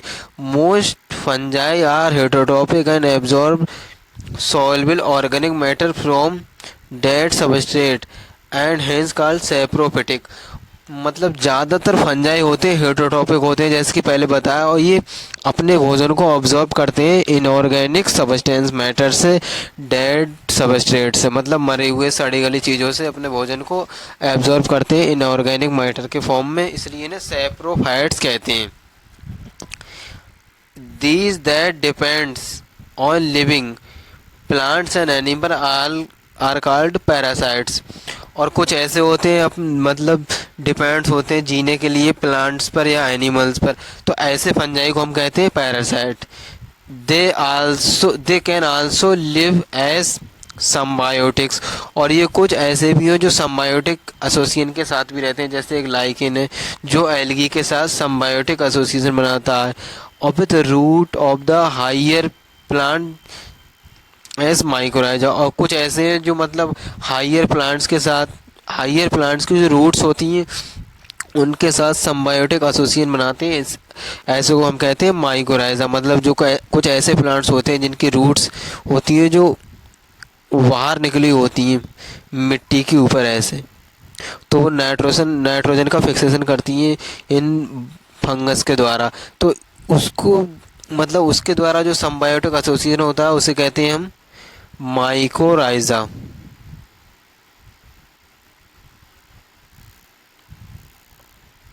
अब देखते हैं फंजाई में रिप्रोडक्शन कैसे होता है। Reproduction in fungi can take place by vegetative means fragmentation, fission and budding. जो रिप्रोडक्शन होता है मतलब जो वेजिटेटिव रिप्रोडक्शन होता है फंजाई में, वो फ्रेगमेंटेशन, फिजन एंड बडिंग, इन 3 तरीके से होता है। बडिंग के द्वारा, फिजन के द्वारा, फ्रेगमेंटेशन के द्वारा मतलब टुकड़ों में टूट जाना, फिजन के द्वारा मतलब ऐसे डिवाइड हो जाना बीच में से, बडिंग या किसी कली के द्वारा ऐसे निकलना, किसी बड़ी बॉडी से ऐसे निकलना और ये अलग होकर अपनी एक पूरी बॉडी बनाना, ऐसे कहते हैं बडिंग। और जो asexual reproduction is by spore, और जो एसेक्सुअल रिप्रोडक्शन है उसमें स्पोर बनते हैं, और स्पोर को क्या कहते हैं, कैनेडिया, कार्ड कैनेडिया, और स्पोरेंजियो स्पोर और जी स्पोर। एंड जो सेक्सुअल रिप्रोडक्शन होता है by oospores, ascospores and basidiospore के द्वारा होता है। ठीक, the various spore are produce in distinct structure called fruiting bodies, और कुछ ऐसे स्पोर होते हैं मतलब अपना स्ट्रक्चर, अपनी संरचना अलग बना लेते हैं, उन्हें हम कहते हैं फ्रूटिंग बॉडीज कहते हैं। The sexual cycle involves in the following 3 steps. इसके 3 स्टेप में कौन कौन से हैं वो देख लेते हैं। Fission of protoplasm between 2 motile and non motile gametes called plasmogamy. जब प्रोटोप्लाज्म का फिजन होता है किसी सेल में, ये सेल है, इसके अंदर न्यूक्लियस है, ये प्रोटोप्लाज्म है, जब इस प्रोटोप्लाज्म का फिजन होगा, जब ये सेल डिवाइड हो जाए ऐसे, न्यूक्लियस भी मतलब जो जेनेटिक मटेरियल है वो भी डिवाइड हो जाएगा, जब प्रोटोप्लाज्म का ये ऐसे फिजन होगा, मतलब ये न्यूक्लियस है ऐसे ही है, मतलब इसमें प्रोटोप्लाज्म का ऐसे फिजन होगा ऐसे, तब इसे कहते हैं plasmogamy. Fission of 2 nuclei called karyogamy. अब इसमें न्यूक्लियाई का ये एक न्यूक्लियस है, ये दोनों में डिवाइड होगा, जो प्रोटोप्लाज्म इसमें जो डिवीजन हुआ इसे कहते हैं प्लाज्मोगैमी, और जो न्यूक्लियस का डिवीजन हुआ, इसके अंदर ये न्यूक्लियस का डिवीजन हुआ, इसको हमने कह दिया karyogamy. Meiosis in zygote resulting in haploid spore, और मियोसिस के द्वारा हैप्लॉइड स्पोर बनते हैं। मतलब हम जानते हैं मियोसिस रिडक्शनल डिवीजन होता है, मतलब 2n पोलैरिटी होती है तो उससे n पोलैरिटी होती है, हैप्लॉइड स्पोर बनते हैं। और जो माइटोसिस होती है उससे 2n की मतलब 2n ही रहेंगे, वो इक्वेशनल डिवीजन होता है। When a fungus reproduce sexually, 2 haploid hyphae of competitive mating type come together and fuse। जब सेक्सुअली रिप्रोडक्शन के दौरान जब 2 हैप्लॉइड हाइपी होती है, सेक्सुअल रिप्रोडक्शन के दौरान जो हाइपी होती हैं, जब ये मेटिंग करती हैं आपस में टुगेदर, तब ये फ्यूज़ होती हैं आपस में, जो 2 हाइपी होती हैं कॉम्पिटिटिव मेटिंग के टाइम फ्यूज़ होती हैं आपस में। Some fungi the fusion of 2 haploid cell immediately resulting in 2 diploid cell, और कुछ ऐसी फंजाई होती हैं जिसमें फ्यूजन के बाद तुरंत डिप्लॉइड सेल का निर्माण हो जाता है, तुरंत डिप्लॉइड सेल बनती है। हाउ लेकिन ऑन अदर फंजाई जैसे एस्कोमाइसिडी एंड बेसिडोमाइसिडी इज इंटरवेइंग डाइकैरियोट स्टेज आती है, और कुछ ऐसी होती है जिसमें डाइकैरियोट स्टेज आती है, जैसे एस्कोमाइसिडीज एंड बेसिडियोमाइसिडीज। इसमें जो न्यूक्लियस होता है इसमें अलग रहता है, N+N इस स्टेज में रहता है। इसे कहते हैं 2 nuclei per cell.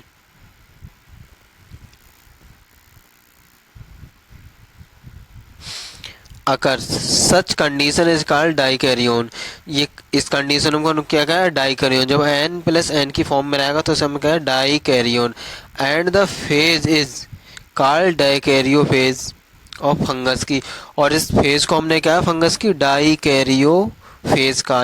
Letter the parental nuclei fuse with the cell become diploid. और जो पेरेंटल न्यूक्लियाई होती है, जो पेरेंट के अंदर जो न्यूक्लियस होता है फ्यूज हो जाता है सेल, और वो बनाती है डिप्लॉयड सेल बनाती है। The fungi form fruiting bodies in which reduction division occurs leading to formation of haploid spore. अब जो फंजाई होती है उस वो बना लेती है फ्रूटिंग बॉडीज बनाती है, उसमें रिडक्शन डिवीजन के बाद हैप्लॉइड स्पोर बनता है। The morphology of mycelium mode of spore formation of fruiting bodies from the basis of the division of kingdom to various classes. जो मार्फोलॉजी होती है माइसीलियम की, mode of spore formation and fruiting bodies from the basis of for the division of kingdom of 2 various classes. अलग अलग classes में ये divide हो जाता है। अब पहली जो फंजाई की क्लासेस है वो पढ़ना है Phaeophyceae.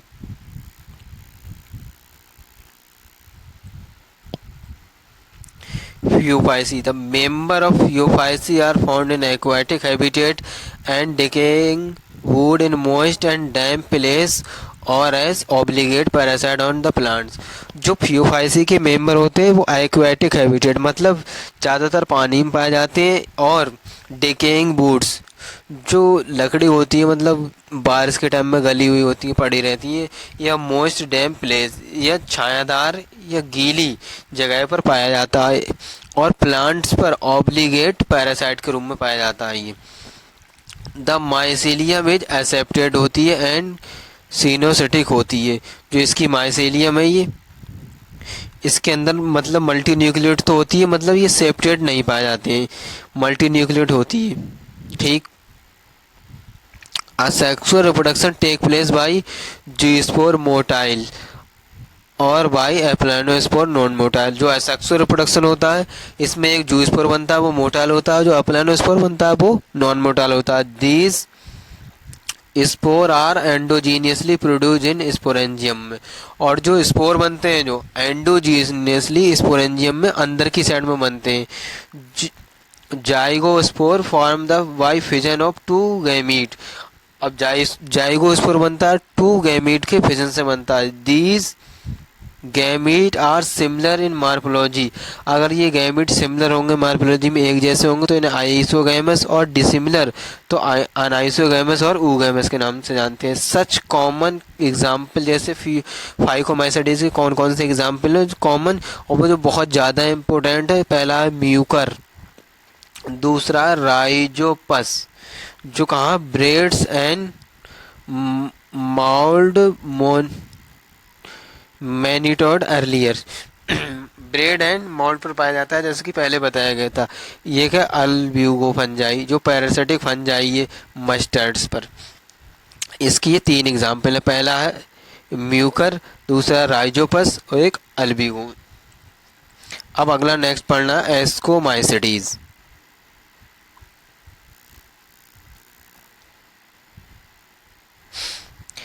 Commonly known as sac fungi. जो एस्कोमाइसिडीज है उन्हें हम कॉमनली सैक फंजाई के नाम से जानते हैं। एस्कोमाइसिडीज आर मोस्टली मल्टी सेलुलर।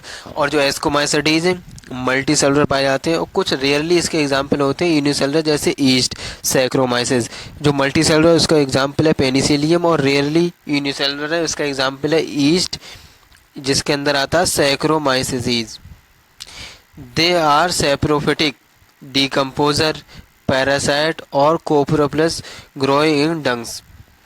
सेप्रोफिटिक्स होते हैं मतलब सड़े गले चीज़ों पर पाए जाते हैं। डिकम्पोजर मतलब छोटे छोटे चीज़ों में तोड़ देते हैं, बड़ी चीज़ को छोटी छोटी चीज़ों में डिकम्पोज कर देते हैं, तोड़ देते हैं। पैरासाइट्स मतलब दूसरे ऑर्गेनिज्म पर पैरासाइट्स के रूप में रहते हैं, अपना भोजन बनाते हैं, या एंडो पैरासाइट या एक्टो पैरासाइट के रूप में। कोप्रोप्लस ये मतलब जो जुगाली करते हैं ऐसे एनिमल्स की डंग्स मतलब गोबर पर उगते हैं।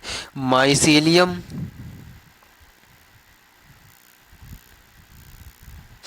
और इनकी जो माइसीलियम है वो ब्रांच होती है। Mycelium is branch and septate. इसकी माइसीलियम मैंने बताया था, ये माइसीलियम है, ये सेप्टेड होगी, ब्रांच होगी, इसके अंदर ऐसी ब्रांचेस भी पाई जाएंगी। और जो sexual spore are conidia produced by exogenously on the special mycelium called conidiospore. और जो सेक्सुअल स्पोर है वो प्रोड्यूस होते हैं कैनेडिया पर एक्सोजीनियसली, बाहर की साइड एक स्पेशल माइसीलियम में, जिसे हम कहते हैं कैनेडियो स्पोर के नाम से। Conidia on germination produce mycelium. और जो कैनेडिया है माइसीलियम को प्रोड्यूस करता है। Sexual spore are called ascospores which are produce endogenously in the sac asci singular ascus.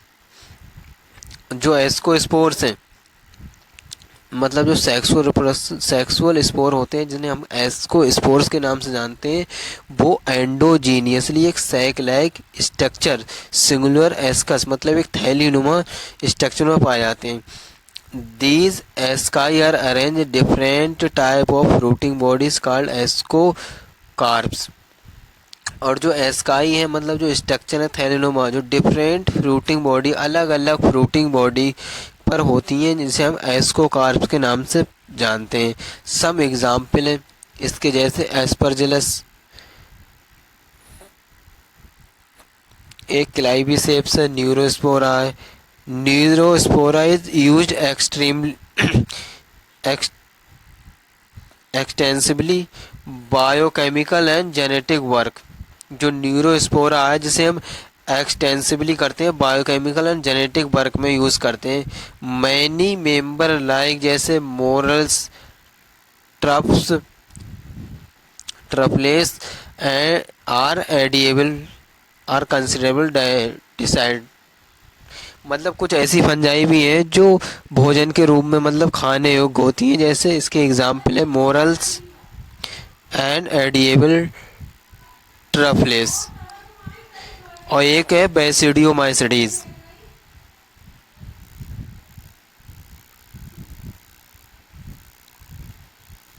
अब नेक्स्ट पढ़ना है हमको basidiomycetes, commonly known as form of basidiomycetes mushroom. जो मतलब जो कॉमनली जो बेसिडियोमाइसिडीज की सबसे कॉमन फॉर्म है वो है मशरूम, ब्रैक्ट्स, फंजाई और puffballs. They grow in soils and log and tree stems and in living parasite bodies and as parasites. जैसे एग्जाम्पल है इसका रस्ट एंड स्मूट्स। और ये फंजाई मतलब इसके कुछ एग्जाम्पल है, ब्रैकेट फंजाई और पफवाल्स हैं। ये कहाँ पर ग्रो करते हैं मतलब सॉइल्स में ग्रो करते हैं। लॉग्स, ट्री के ऐसे मतलब जो पेड़ को काट देते हैं, तो जो जहाँ से काटते हैं जब वहाँ नमी आती है तो वहाँ पर अपने फंजाई देखा होगा उसकी, जहाँ से वो काटते हैं। जैसे एक ऐसे पेड़ काट दिया ऐसे, तो इसकी इस जगह पर ये बोलते हैं स्टेम्स, यहाँ पर कुछ फंजाई पाई जाती है। उसी को ये एनसीईआरटी ने बताया, living plants bodies at parasites के रूप में रहती है यहाँ। इसका एग्जांपल है rust and smuts. Mycelium is branch and septate. और इसके अंदर जो माइसीलियम है ब्रांच होगी और सेप्टेड पाई जाएगी। और जो asexual spore generally not found but vegetative reproduction by fragmentation is common.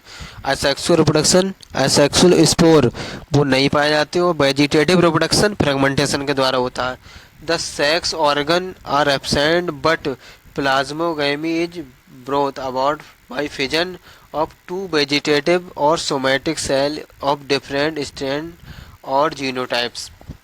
जो सेक्स ऑर्गन है एब्सेंट होते हैं इसमें, किसमें, बेसिडियोमाइसिडीज में। और जो प्लाज्मोगैमी है about by fission of two vegetative और सोमैटिक सेल के द्वारा डिफरेंट स्ट्रैंड ऑफ जीनोटाइप्स के। The resultant structure in dikaryote which ultimately give rise basidium. और जो रिजल्टेंट स्ट्रक्चर होता है डाइकैरियोट्स, जो अल्टीमेटली हमें एक बैसिडियम का स्ट्रक्चर देता है। और जो karyogamy and meiosis take place in basidium producing 4 basidiospores. Karyogamy जो मियोसिस के द्वारा होता है, जिससे हमें मिलते हैं 4 बैसिडियो स्पोर मिलते हैं बैसिडियम में। The basidiospore are exogenously produce on the basidium. जो बैसिडियो स्पोर होते हैं एक्सोजीनियसली बाहर की साइड में बैसिडियम पर प्रोड्यूस होते हैं। इसका एग्जांपल है basidia. The basidia are arrange in fruiting bodies called basidiocarps. और जो बैसिडिया बनते हैं वो फ्रूटिंग बॉडीज पर अरेंज हो जाते हैं, उसे हम कहते हैं बैसिडियो कार्प्स। सम कुछ एग्जाम्पल हैं जैसे Agaricus mushroom, Ustilago smut fungi, Puccinia rust fungi. Deuteromycetes. अब पढ़ते हैं, चलिए स्टार्ट करते हैं ड्यूटेरोमाइसिटीज। नेक्स्ट अपना deuteromycetes commonly known as imperfect fungi because only the asexual or vegetative phase of these fungi are known। Deuteromycetes को हम commonly imperfect fungi के नाम से जानते हैं क्योंकि इसके पास केवल असेक्सुअल और वेजिटेटिव फेज पाई जाती है रिप्रोडक्शन के लिए। When the sexual form of these fungi were discovered, they are moved into the classes they rightly belong। जब इसके अंदर सेक्सुअल फॉर्म कि इस फंजाई के अंदर जब सेक्सुअल फॉर्म डिस्कवर हो जाएगी तब इस क्लास को हम राइटली जो ऊपर वाली क्लास हैं उनमें डिस्प्लेस कर देंगे। It is also possible that asexual and vegetative phase have been given one name and placed under the Deuteromycetes and the sexual stage another and placed under the other classes। अब हमको बताए ये possible ये संभावना जब asexual and vegetative phase जब हमको मालूम हुई इस स्टेज की तब हमने इसको किसके अंदर रख दिया, इस फंजाई को ड्यूटेरोमाइसिटीज के अंदर। जब इसके अंदर सेक्सुअल स्टेज के हमें मालूम हो जाएगी, सेक्सुअल स्टेज को हम पता कर लेंगे तब इसे किसके अंदर रख देंगे, अनोदर क्लासेस जो ऊपर की क्लासेस पढ़ी थी हमने उन क्लासेस के अंदर ड्यूटेरोमाइसिटीज को रिप्लेस कर देंगे। लेटर व्हेन द लिंकेज बर्ड established the fungi were correctly identified and move out of deuteromycetes. जब बाद में लिंकेज स्टेबलाइज बताया जाएगा जब फंजाई का, तो हमने करेक्टली जब आइडेंटिफाइड कर लेंगे इसकी अदर स्टेज को, सेक्सुअल रिप्रोडक्शन की स्टेज को, तब हम इसे ड्यूटेरोमाइसिटीज से ऊपर वाली क्लासेस में मूव आउट कर देंगे, ऊपर की तरफ रख देंगे। Once perfect sexual stage of member of deuteromycetes were discovered they were often move to ascomycetes and basidiomycetes. जब जो परफेक्ट मतलब जब हमें ड्यूटेरोमाइसिटीज की परफेक्ट सेक्सुअल स्टेज और ऑफ मेंबर ड्यूटेरोमाइसिटीज के जितने भी मेंबर हैं, जब इनकी हमें सेक्सुअल स्टेज की परफेक्ट स्टेज पता चल जाएगा तो हमें किस में कर देंगे, या तो एस्कोमाइसिटीज की तरफ इसके मेंबर्स को रख देंगे या बैसिडोमाइसिटीज की तरफ। The deuteromycetes reproduce only by a sexual spore known as conidia. और जो ड्यूटेरोमाइसिटीज है इसमें केवल असेक्सुअल रिप्रोडक्शन होता है जिसके द्वारा स्पोर बनते हैं। उन स्पोर को हम किस नाम से जानते हैं, conidia. The mycelium is septate and branch. और इसके अंदर जो माइसीलियम पाई जाती है उसके अंदर सेप्टा पाए जाते हैं, ऐसे डिपार्टमेंट पाए जाते हैं, और ब्रांचेस भी होती है इसकी mycelium. Some member are saprophytic or parasitic while the large number of them are decomposer of later and help mineral recycling। कुछ मेंबर ऐसे हैं इसके जो सैप्रोफाइट्स होते हैं और पैरासाइट होते हैं, जैसे किसी दूसरे जीव पर निर्भर रहते हैं या सड़ी गली चीज़ों पर रहते हैं, अपना भोजन वहाँ से बनाते हैं। और लार्ज नंबर ज़्यादातर ऐसे होते हैं जो डिकम्पोजर होते हैं, छोटे छोटे पार्ट्स में बड़े बड़ी चीज़ों को छोटे छोटे पार्ट्स में तोड़ते हैं, डिकम्पोज कर देते हैं छोटे छोटे पार्ट्स में। और मिनरल्स रिसाइकलिंग में इनकी बहुत ज़्यादा इम्पोर्टेंस होती है। सम एग्जाम्पल आर जैसे अल्टरनेरिया, कैलोट्राइकम एंड ट्राइकोडर्मा। इसके ये 3 एग्जाम्पल दे रखे हैं ड्यूटेरोमाइसिटीज के। पहला एग्जाम्पल ये है, दूसरा ये और तीसरा ये है। अब बढ़ते हैं नेक्स्ट, किंगडम प्लांटी। इसमें बहुत थोड़ा सा दिया गया किंगडम प्लांटी के। इस किंगडम प्लांटी का जो चैप्टर है वो फुल डिटेल उसकी चैप्टर में पढ़ने को मिलेगी। इसमें सिर्फ थोड़ा सा किंगडम प्लांटी का हमें बताया गया, वो पढ़ते हैं। Kingdom Plantae include all eukaryote chlorophyll containing organisms commonly called plants. जो किंगडम प्लांटी के अंदर हमने किसे रखेगा, सभी यूकैरियोटिक, और प्रोकैरियोट को किसके अंदर रखा, मोनेरा के अंदर। यूकैरियोट को रख दिया जिसके अंदर क्लोरोफिल कंटेनिंग ऑर्गेनिज्म, जिनके अंदर क्लोरोफिल पाया जाए, मतलब ग्रीन होता है क्लोरोफिल, पत्तियों में पाया जाता है, लीव्स में प्लांट्स की, जिसके द्वारा ये अपना भोजन स्वयं बनाते हैं। तो ऐसे सभी ऑर्गेनिज्म को किसके अंदर रख दिया, प्लांटी के अंदर रख दिया। Few member are partially heterotrophic, और कुछ ऐसे मेंबर होते हैं प्लांटी के जो हेटरोट्रॉप्स होते हैं, जैसे कुछ इंसेक्टिवोरस प्लांट होते हैं और कुछ पैरासाइट्स होते हैं। इंसेक्टिवोरस जो इंसेक्ट्स को पकड़ते हैं उससे अपना भोजन बनाते हैं, और कुछ पैरासाइट्स के रूप में भी अपना भोजन बनाते हैं, जैसे bladder birds and Venus fly tribe the example of insectivorous plant के हैं। और जो कस्कुटा है वो एक पैरासाइट प्लांट का एग्जाम्पल है। The plant cell have eukaryotic structure with prominent chloroplast and cell wall mainly made up of cellulose की। और जो मतलब इसके जो यूकैरियोटिक सेल होती हैं इनके अंदर प्रोमिनेंट क्लोरोप्लास्ट पाया जाता है, और इसकी जो सेल वॉल है वो किसकी बनी होती है, सेल्यूलोज की।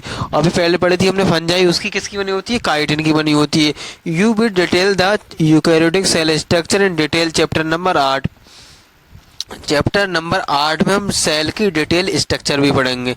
और जो प्लांटी के अंदर हमने किस किस को इंक्लूड करा, जो चैप्टर नंबर प्लांट किंगडम है उसमें पढ़ने वाले हैं। प्लांटी के अंदर कैसे कैसे इंक्लूड करा, एल्गी को हमने प्लांटी के अंदर इंक्लूड कर दिया है, ब्रायोफाइट को भी, टेरिडोफाइट, जिम्नोस्पर्म एंड एंजियोस्पर्म, इन सभी को हम किसके अंदर, प्लांट किंगडम चैप्टर 1 सेपरेट उसके अंदर पढ़ने वाले हैं। किंगडम प्लांटिंग के अंदर इन सभी को इंक्लूड किया गया, जैसे एल्गी है, ब्रायोफाइट है, टेरिडोफाइट, एंजियोस्पर्म है, जिम्नोस्पर्म है। Life cycle of plant has 2 distinct phase, मतलब जो लाइफ साइकिल होती है प्लांट की, इसकी 2 अलग अलग फेज होती हैं। एक होती है डिप्लोटिक सैप्रोफिटिक एंड हैप्लोटिक गैमेटोफिटिक। इसकी 2 फेज होती हैं। जो सैप्रोफिटिक होते हैं वो डिप्लॉयड होते हैं, उनकी 2 एनप्लॉयडी पाई जाती है, और जो हैप्लॉयड गैमेटोफिटिक होते हैं उनकी हैप्लॉयड प्लॉयडी एन पाई जाती है।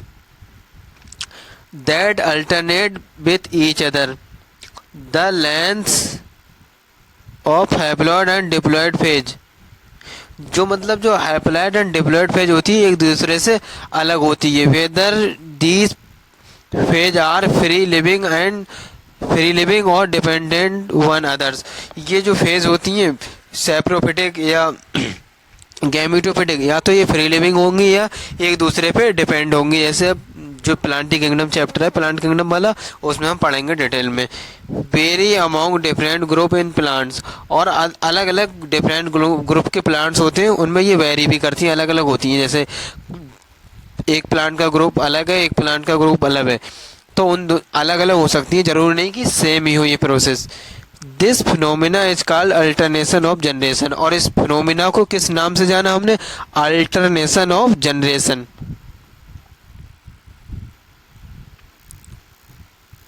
अब पढ़ना किंगडम एनिमेलिया, इसका भी एक सेपरेट अलग चैप्टर है, बट कुछ बातें इसकी दे रखी हैं इस चैप्टर में शॉर्ट में, उसे हम पढ़ लेते हैं। Kingdom animalia, this kingdom is characteristic by heterotrophic eukaryotic organism that are multicellular and their cell wall cell lack of cell wall, मतलब इस किंगडम के अंदर हेट्रोट्रोपिक जो अपना भोजन स्वयं नहीं बना पाते हैं प्लांट की जैसी, और यूकैरियोटिक ऑर्गेनिज्म मल्टी सेलुलर और जिनके पास सेल वॉल नहीं पाई जाती है, ऐसे सभी ऑर्गेनिज्म को हमने किंगडम प्लांटे के अंदर रखा है। दे डायरेक्टली और indirectly depends on plant for food के लिए, और ये सभी डायरेक्टली एंड इनडायरेक्टली फूड के लिए प्लांट पर डिपेंड्स होते हैं। They digest their food in internal cavity and store food reserve as glycogen और फैट्स, और जो डाइजेस्ट करते हैं फूड को इंटरनल कैविटी अपने पेट के अंदर डाइजेस्ट करते हैं, जैसे ह्यूमन के अंदर स्टोमच पाया जाता है, ऐसे एनिमल्स के अंदर अलग अलग पाए जाते हैं ऑर्गन, और स्टोर करते हैं उसे ग्लाइकोजन और फैट के रूप में। Their mode of nutrition is holo, जो एक होता है बाई इंजेक्शन ऑफ फूड, ये फूड को निगलते हैं और जो फूड से जो जरूरी मतलब न्यूट्रिएंट्स होते हैं, न्यूट्रिशन होते हैं जो हमारे लिए यूजफुल होते हैं, उनको ऑब्जर्व कर लेते हैं। They follow as defined growth pattern and grow into adult that have definite shape and size, और इसके अंदर जो किंगडम एनिमेलिया के अंदर जो ऑर्गेनिज्म आते हैं उनकी एक डेफिनेट ग्रोथ पैटर्न होता है, उनकी एक शेप होती है अलग, और साइज भी एक होती है एक डेफिनेट, एक अलग ऑर्गेनिज्म की एक डेफिनेट साइज होती है और शेप होता है। Higher form show elaborate sensory and neuro motor mechanism, और जो हायर होती है मतलब जिसकी स्ट्रक्चर जैसे ऑर्गेनिज्म ज़्यादा डेवलप होते हैं उनके अंदर सेंसरी ऑर्गन पाए जाते हैं और न्यूरो मोटर मैकेनिज्म पाई जाती है जिससे वे महसूस करते हैं, फील करते हैं चीज़ों को। Most of them are capable of locomotion, और कुछ ऐसे होते हैं मतलब ज़्यादातर ही ऐसे होते हैं जो लोकोमोशन मतलब चलने लायक होते हैं, मूवमेंट कर सकते हैं। The sexual reproduction is by copulation of male and female following by embryonic development, और जो सेक्सुअल रिप्रोडक्शन होता है मेल एंड फीमेल के कॉपुलेशन से होता है। मेल एंड फीमेल जब रिप्रोडक्शन करते हैं उसके कैपुलेशन से होता है और एम्ब्रियोनिक डेवलपमेंट होता है। The salient feature of various phyla are describe in chapter 4, जो किंगडम प्लांटी का जो चैप्टर एक सेपरेट है उसमें हम इसके साइलेंट फीचर को पढ़ेंगे। अब पढ़ना है वायरस, बायोराइड्स, प्रियंस एंड लाइकेन को।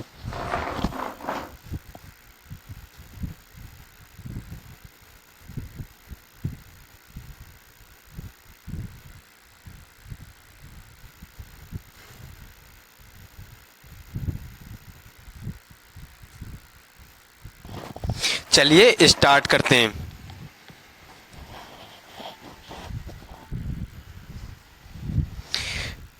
In the five kingdom classification of Whittaker, there is no mention of lichen and some acellular organisms like जैसे virus, viroids, prions. These are briefly introduced here.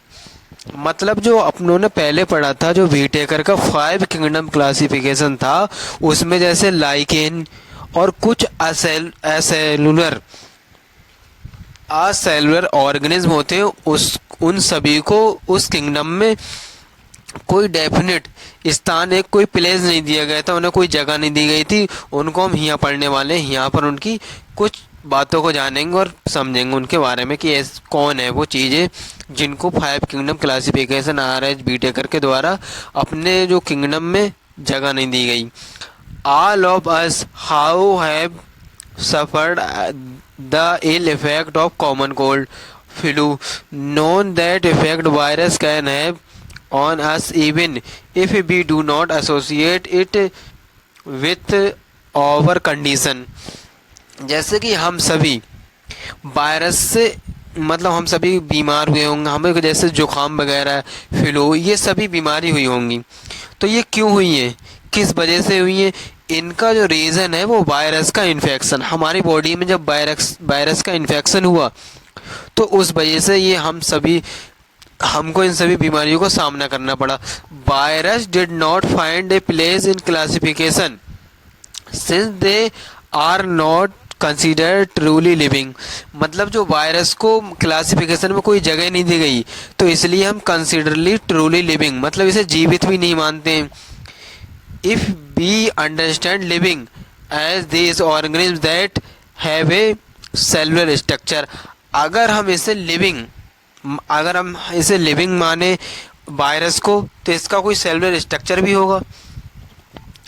The virus are non cellular organism that are characterized by having inert crystalline structure outside the living cell, मतलब जो virus है एक non cellular organism है, इसे हम inert crystalline structure के रूप में बॉडी के आउटसाइड मानते हैं। जो हमारी बॉडी होती है उसके आउटसाइड लिविंग सेल की होती है, जो हमारी बॉडी के अंदर सेल्स होती हैं उन सेल्स के बाहर आउटसाइड हम इसको इनर्ट क्रिस्टलाइन फॉर्म में मानते हैं।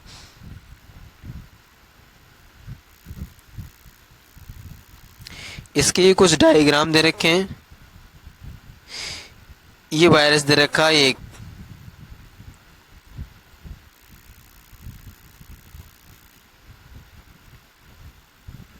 जो पहला डायग्राम है वो है तंबाकू मोज़ेक वायरस, टीएमवी वायरस के नाम से जानते हैं। इसमें ये आरएनए का स्ट्रक्चर है, ये आरएनए दे रखा है और इसकी ये छोटी छोटी ये देख रही है ग्रीन स्ट्रक्चर दे रखा है, इसे नाम से कैप्सिड के नाम से जानते हैं। और दूसरा है वो है बैक्टीरियोफेज, इसकी ये टेल फाइबर है और ये कॉलर है, ये हेड है, ये सीथ है। ये बहुत ज़्यादा इम्पोर्टेंट है, ये ज़्यादातर एग्जाम में या टेस्ट में पूछे जाते हैं।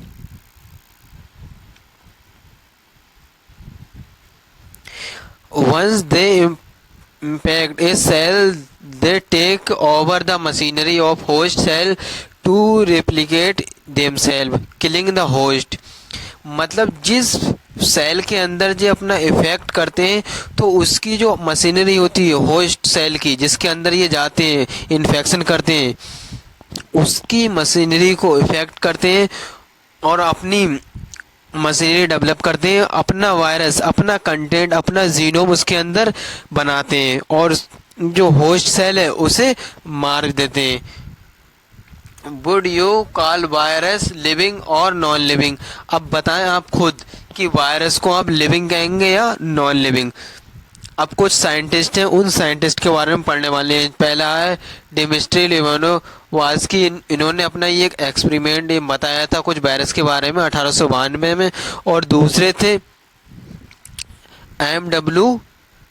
बर्जेनिक थे, इन्होंने कुछ 1898 में बताया था वायरस के बारे में। और तीसरे थे W.M. स्टैनली, 1935 में इन्होंने बताया था। अब समझते हैं क्या क्या बताया था कौन से साइंटिस्ट ने।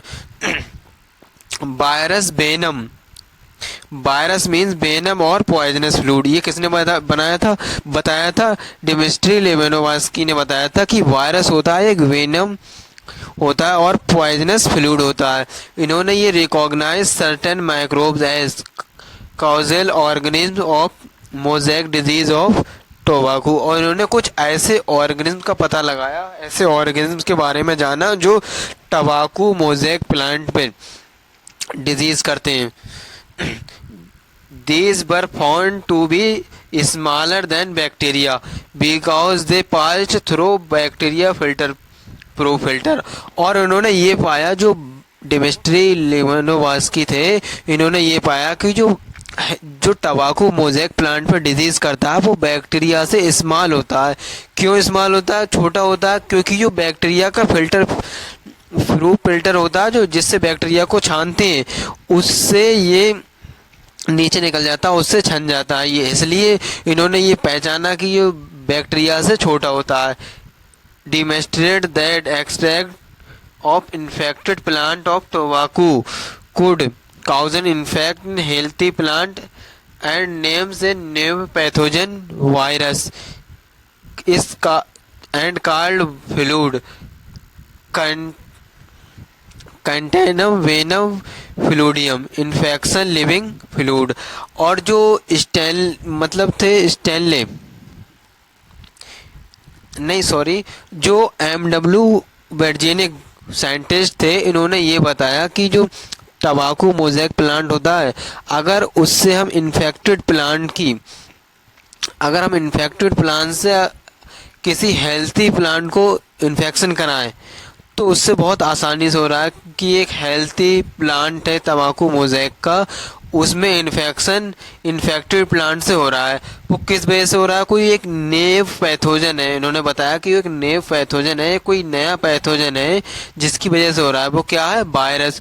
और उस फ्लूइड को इन्होंने क्या किया? कंटेजिनम बीवम फ्लूइड के नाम से जाना है इन्होंने। और जो WM स्टैनले इन्होंने क्या बताया? So that virus could be crystallised and crystal consist largely of protein. और इन्होंने ये बताया कि जो वायरस होता है क्रिस्टलाइज होता है एंड क्रिस्टल कंसिस्ट, और ये क्रिस्टल किसके बने होते हैं? लार्जली प्रोटीन के बने होते हैं। They are inert outside their specific host cell, और ये होस्ट सेल के अंदर एक स्पेसिफिक होस्ट सेल के बाहर होते हैं, किसमें? लार्जली प्रोटीन के रूप में होते हैं, क्रिस्टल्स के फॉर्म में। वायरस आर ऑब्लिगेट पैरासाइट, बहुत ज़्यादा इंपॉर्टेंट कि वायरस कैसा पैरासाइट होता है? ऑब्लिगेट पैरासाइट होता है वायरस। ठीक, अब पढ़ते हैं नेक्स्ट इसके बारे में जो बहुत ज़्यादा इंपॉर्टेंट है। इन एडिशन टू प्रोटीन के अतिरिक्त virus also contain genetic material that could be either RNA या DNA। मतलब वायरस प्रोटीन के अतिरिक्त जेनेटिक मटेरियल भी पाया जाता है वायरस के अंदर, और वो या तो RNA होगा या DNA होगा, दोनों नहीं होंगे, एक होगा या RNA या DNA। No virus contain both RNA and DNA, कि एक ही पाया जाएगा, या तो DNA या RNA, दोनों नहीं पाए जाएंगे। A virus is nucleoprotein and genetic material is infected. और जो वायरस की न्यूक्लियोप्रोटीन होती है एंड जेनेटिक मटेरियल होता है, ये ही इन्फेक्शन कॉज करता है। In general virus that infect plant have single stranded RNA।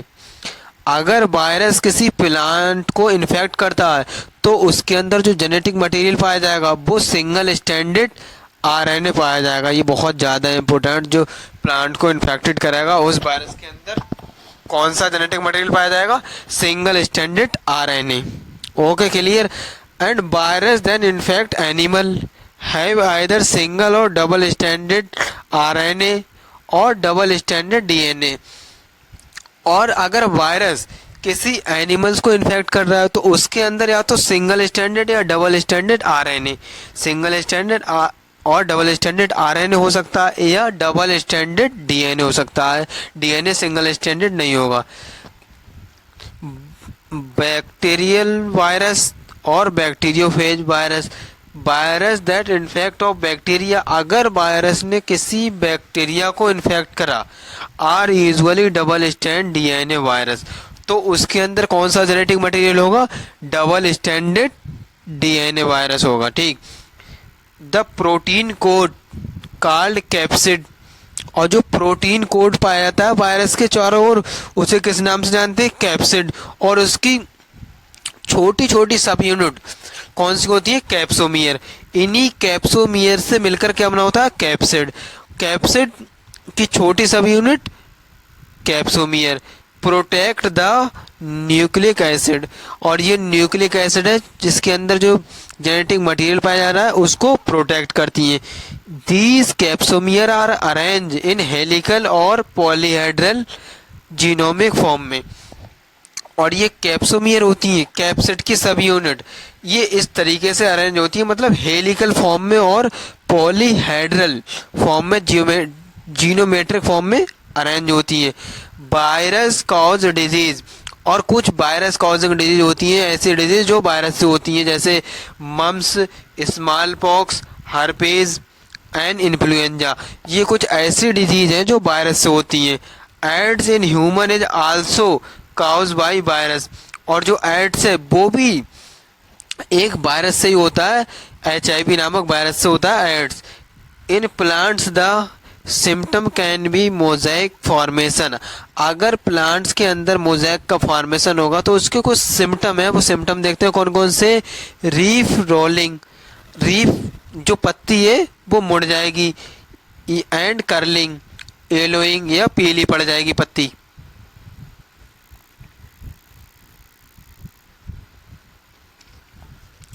And बेन्स क्लियरिंग ड्राइंग एंड सनटेड ग्रोथ, और जो प्लांट्स है उसकी सनटेड ग्रोथ होगी, मतलब बौना रहेगा। अब पढ़ना बायोएड्स। बायोएड्स क्या है ये देखना है हमको। और प्रियोन्स क्या है ये पढ़ना है। लाइकेंस के बारे में पढ़ना है, फाइकोबिएट के बारे में पढ़ना है, माइकोबिएट के बारे में पढ़ना है। ठीक, अब पढ़ते हैं बायोएड्स क्या होता है। बायोएड्स मतलब एक वैज्ञानिक थे टियोडेनर्स, उन्होंने इसके बारे में बताया था 1971 में। Theo Diener discovered a new infection agent that was smaller than virus. और टियोडेनर ने ऐसा मतलब इन्फेक्शन एजेंट की डिस्कवरी की, खोज की कि वह वायरस से भी छोटा है। और जो पोटाटो स्पिंडल ट्यूबर डिजीज करता है, पोटाटो स्पिंडल डिजीज करता है, टियोडेनर ने ऐसा एक एजेंट, इन्फेक्शनस एजेंट की डिस्कवरी की और वो वायरस से छोटा है। It was found to be free RNA, और इसके अंदर एक फ्री आरएनए पाया जाता है। It lack protein coat that is found in virus, और इसके अंदर जो प्रोटीन कोड होता है वो नहीं पाया जाता। जो वायरस के अंदर प्रोटीन कोड पाया जाता है कैप्सिड का, वो बायोएड्स के अंदर नहीं पाया जाता है। इसके अंदर का ओनली आरएनए फ्री स्टेट में पाया जाता है, हेंस द नेम बायोएड्स। और इसीलिए इसके नाम क्या रख दिया, बायोएड्स, क्योंकि इसके अंदर प्रोटीन कोड नहीं पाया जाता। द आरएनए ऑफ बायोएड्स बाज लो मॉलिक्यूलर वेट, जो आरएनए होता है इसका लो मॉलिक्यूलर वेट कम होता है। अब पढ़ना प्रियोन्स के बारे में। In modern medicine certain infectious neurological disease were found to be transmitted by agent causing consisting of abnormally folded proteins. मतलब जो मॉडर्न मेडिसिन है, जो आज के टाइम की कुछ इन्फेक्शन करती है न्यूरोलॉजिकल डिजीज, जो मस्तिष्क में मतलब माइंड्स में होती है, न्यूरोट्रांसमीटर में जो दिक्कत होती है उनमें डिजीज करती है, न्यूरोलॉजिकल डिजीज होती है, एबनॉर्मली फोल्डेड प्रोटीन के रूप में ट्रांसमिट होती है। जे the agent was similar in viroids, मतलब जो प्रियोन्स के एजेंट्स होते हैं वायरस के सिमिलर होते हैं, क्योंकि इनके अंदर प्रोटीन कोड पाया जाता है। These agent were called prions. Most of notable disease caused by prions are bovine spongiform encephalopathy commonly called cow disease and cattle. मतलब जो प्रियोन्स के द्वारा सबसे इम्पोर्टेंट कौन सी डिजीज है जो प्रियोन्स के द्वारा होती है, वो है स्पॉन्जिफॉर्म एन्सेफेलोपैथी। ये सबसे ज़्यादा कॉमन डिजीज है जो काऊ में एंड कैटल में होती है। ठीक, इसके एनालॉगस कौन सी होती है, जैकॉब डिजीज होती है जो ह्यूमन में होती है, इसी के एनालॉगस होती है। अब पढ़ना लाइकेंस के बारे में। Lichens are symbiotic association mutually useful association between algal and fungi.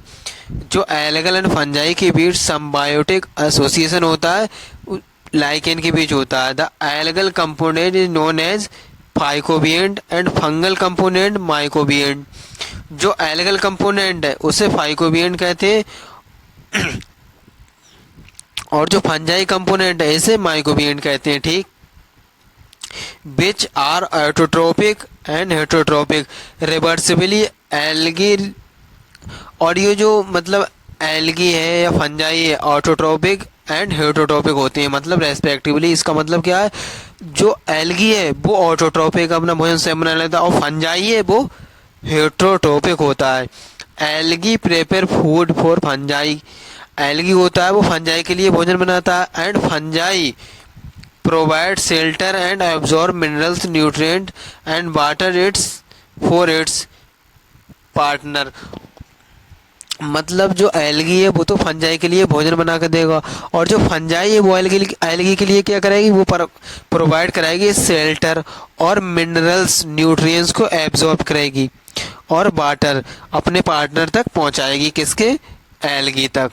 So close in their association that if one saw lichen in nature one would naive imagine that they have two different organisms within lichen.